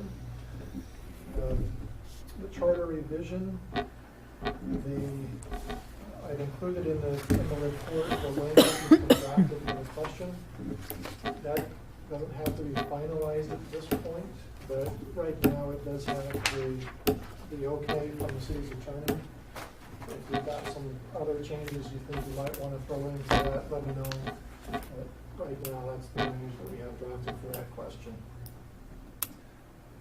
The capital facility maintenance plans, as was talked about, there's issues with the fire station, there's issues with other buildings. We have our first report back on the public works facilities. It's still in draft form, but as soon as we have that, I'll put that out to everybody so you can see that. The inspector came through and also looked at City Hall, the library, and the recreation center, so we expect those reports in the next couple of weeks as well. The page 35, fire structural study. As has been mentioned, there's issues with the insurance company providing services there. I received an email today. I forwarded it to the city council so that you can see that language. Basically, the indication is, based on the engineering report, if we don't move forward with the truss work, we'll be at risk of Maine Municipal not even covering us with insurance next year, liability or property. And so definitely, I think having Sewell come in, having the discussions, talking about it is good. We need to have better understanding and trying to at least try to get it resolved on the insurance side as much as we can, so we're not running the risk of losing out on the building. And there may be other options and other things that Sewell can look at, but I'll definitely invite him in. We'll have him here at the next meeting for discussion on that. The snow plowing RFP has been out now in the newspaper. We have our mandatory pre-bid meeting on that for the 21st. It's scheduled for the 21st. If you'd like to attend, that would be at 2 o'clock here in the council chambers. Can you send an email reminder out of that? Just because I'll never remember it.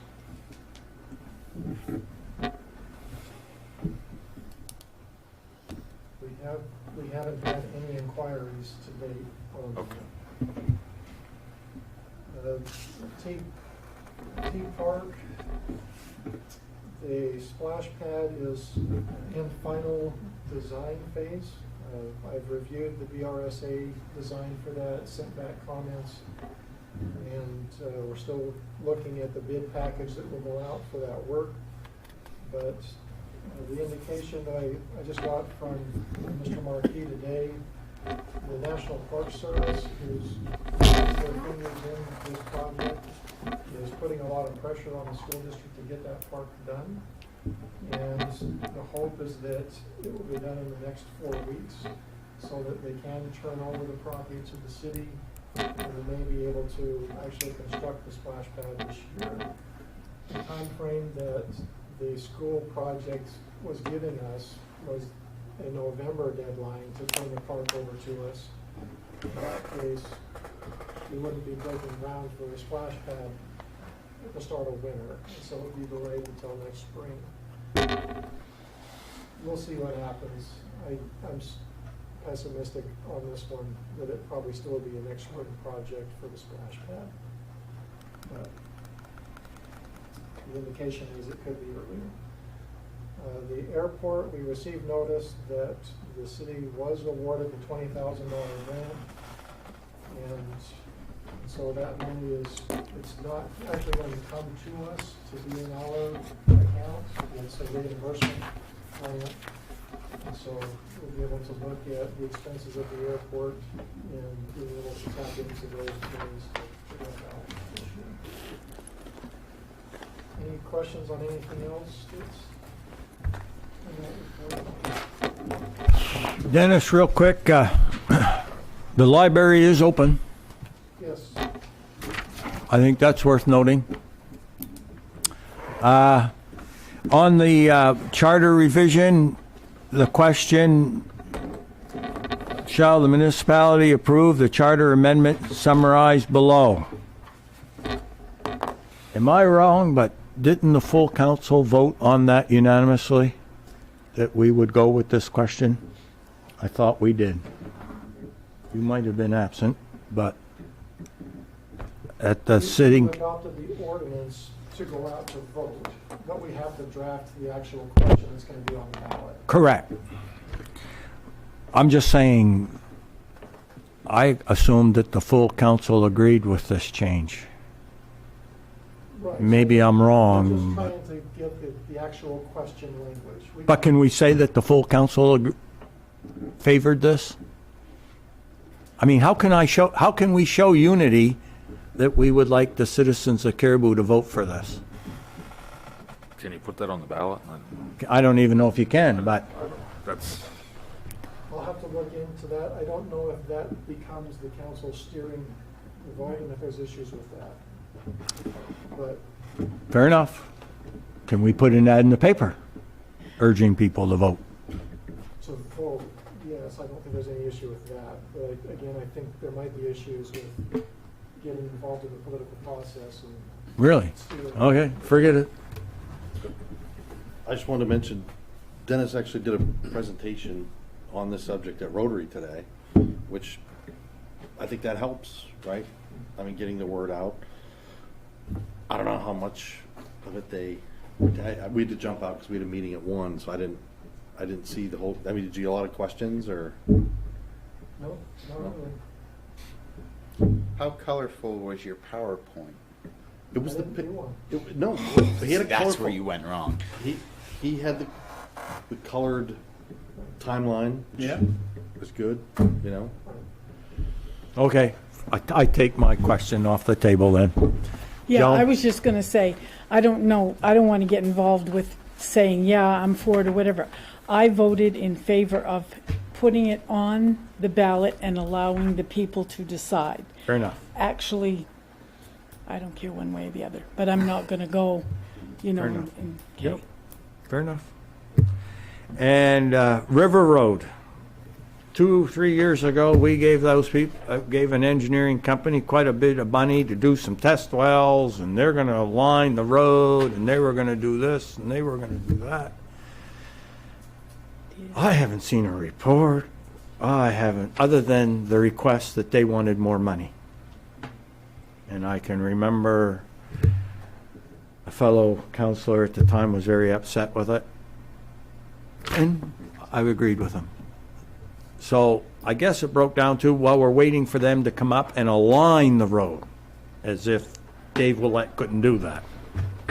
You know, we're going to spend that kind of money to tell us where the road goes. It is what it is. Point is, are they still waiting for an answer? Do we want more drillings? At this point, I told them I need final drawings. And we'll just sit on the project until we decide to pull the trigger. How long ago And was... yeah, and how long? It was probably a month and a half ago, so I'll follow up. Okay. They know at this point, there's no additional work other than finalizing the drawings. And they were already at 95%. What a poor pick that turned out to be. That's all the questions I have.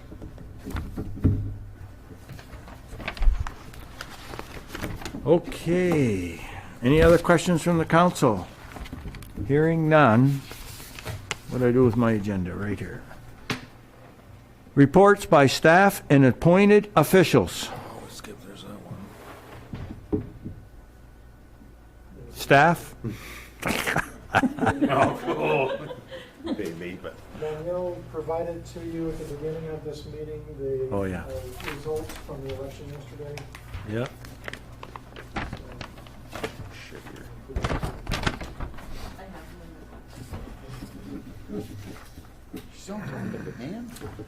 Okay.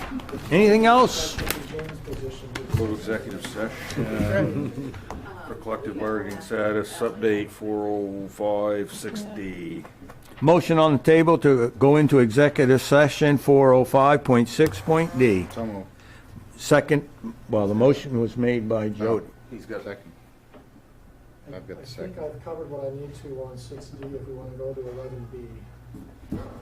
11B. You've covered everything on the first, okay, then I'll amend the motion 4056C for economic development activities. So moved. Or second. Moved by Jody, seconded by Tom. All those, any discussion? No? All those in favor? She's probably got Motion a carries. couple things for us Thank to you very sign. much, and have a great evening, everyone.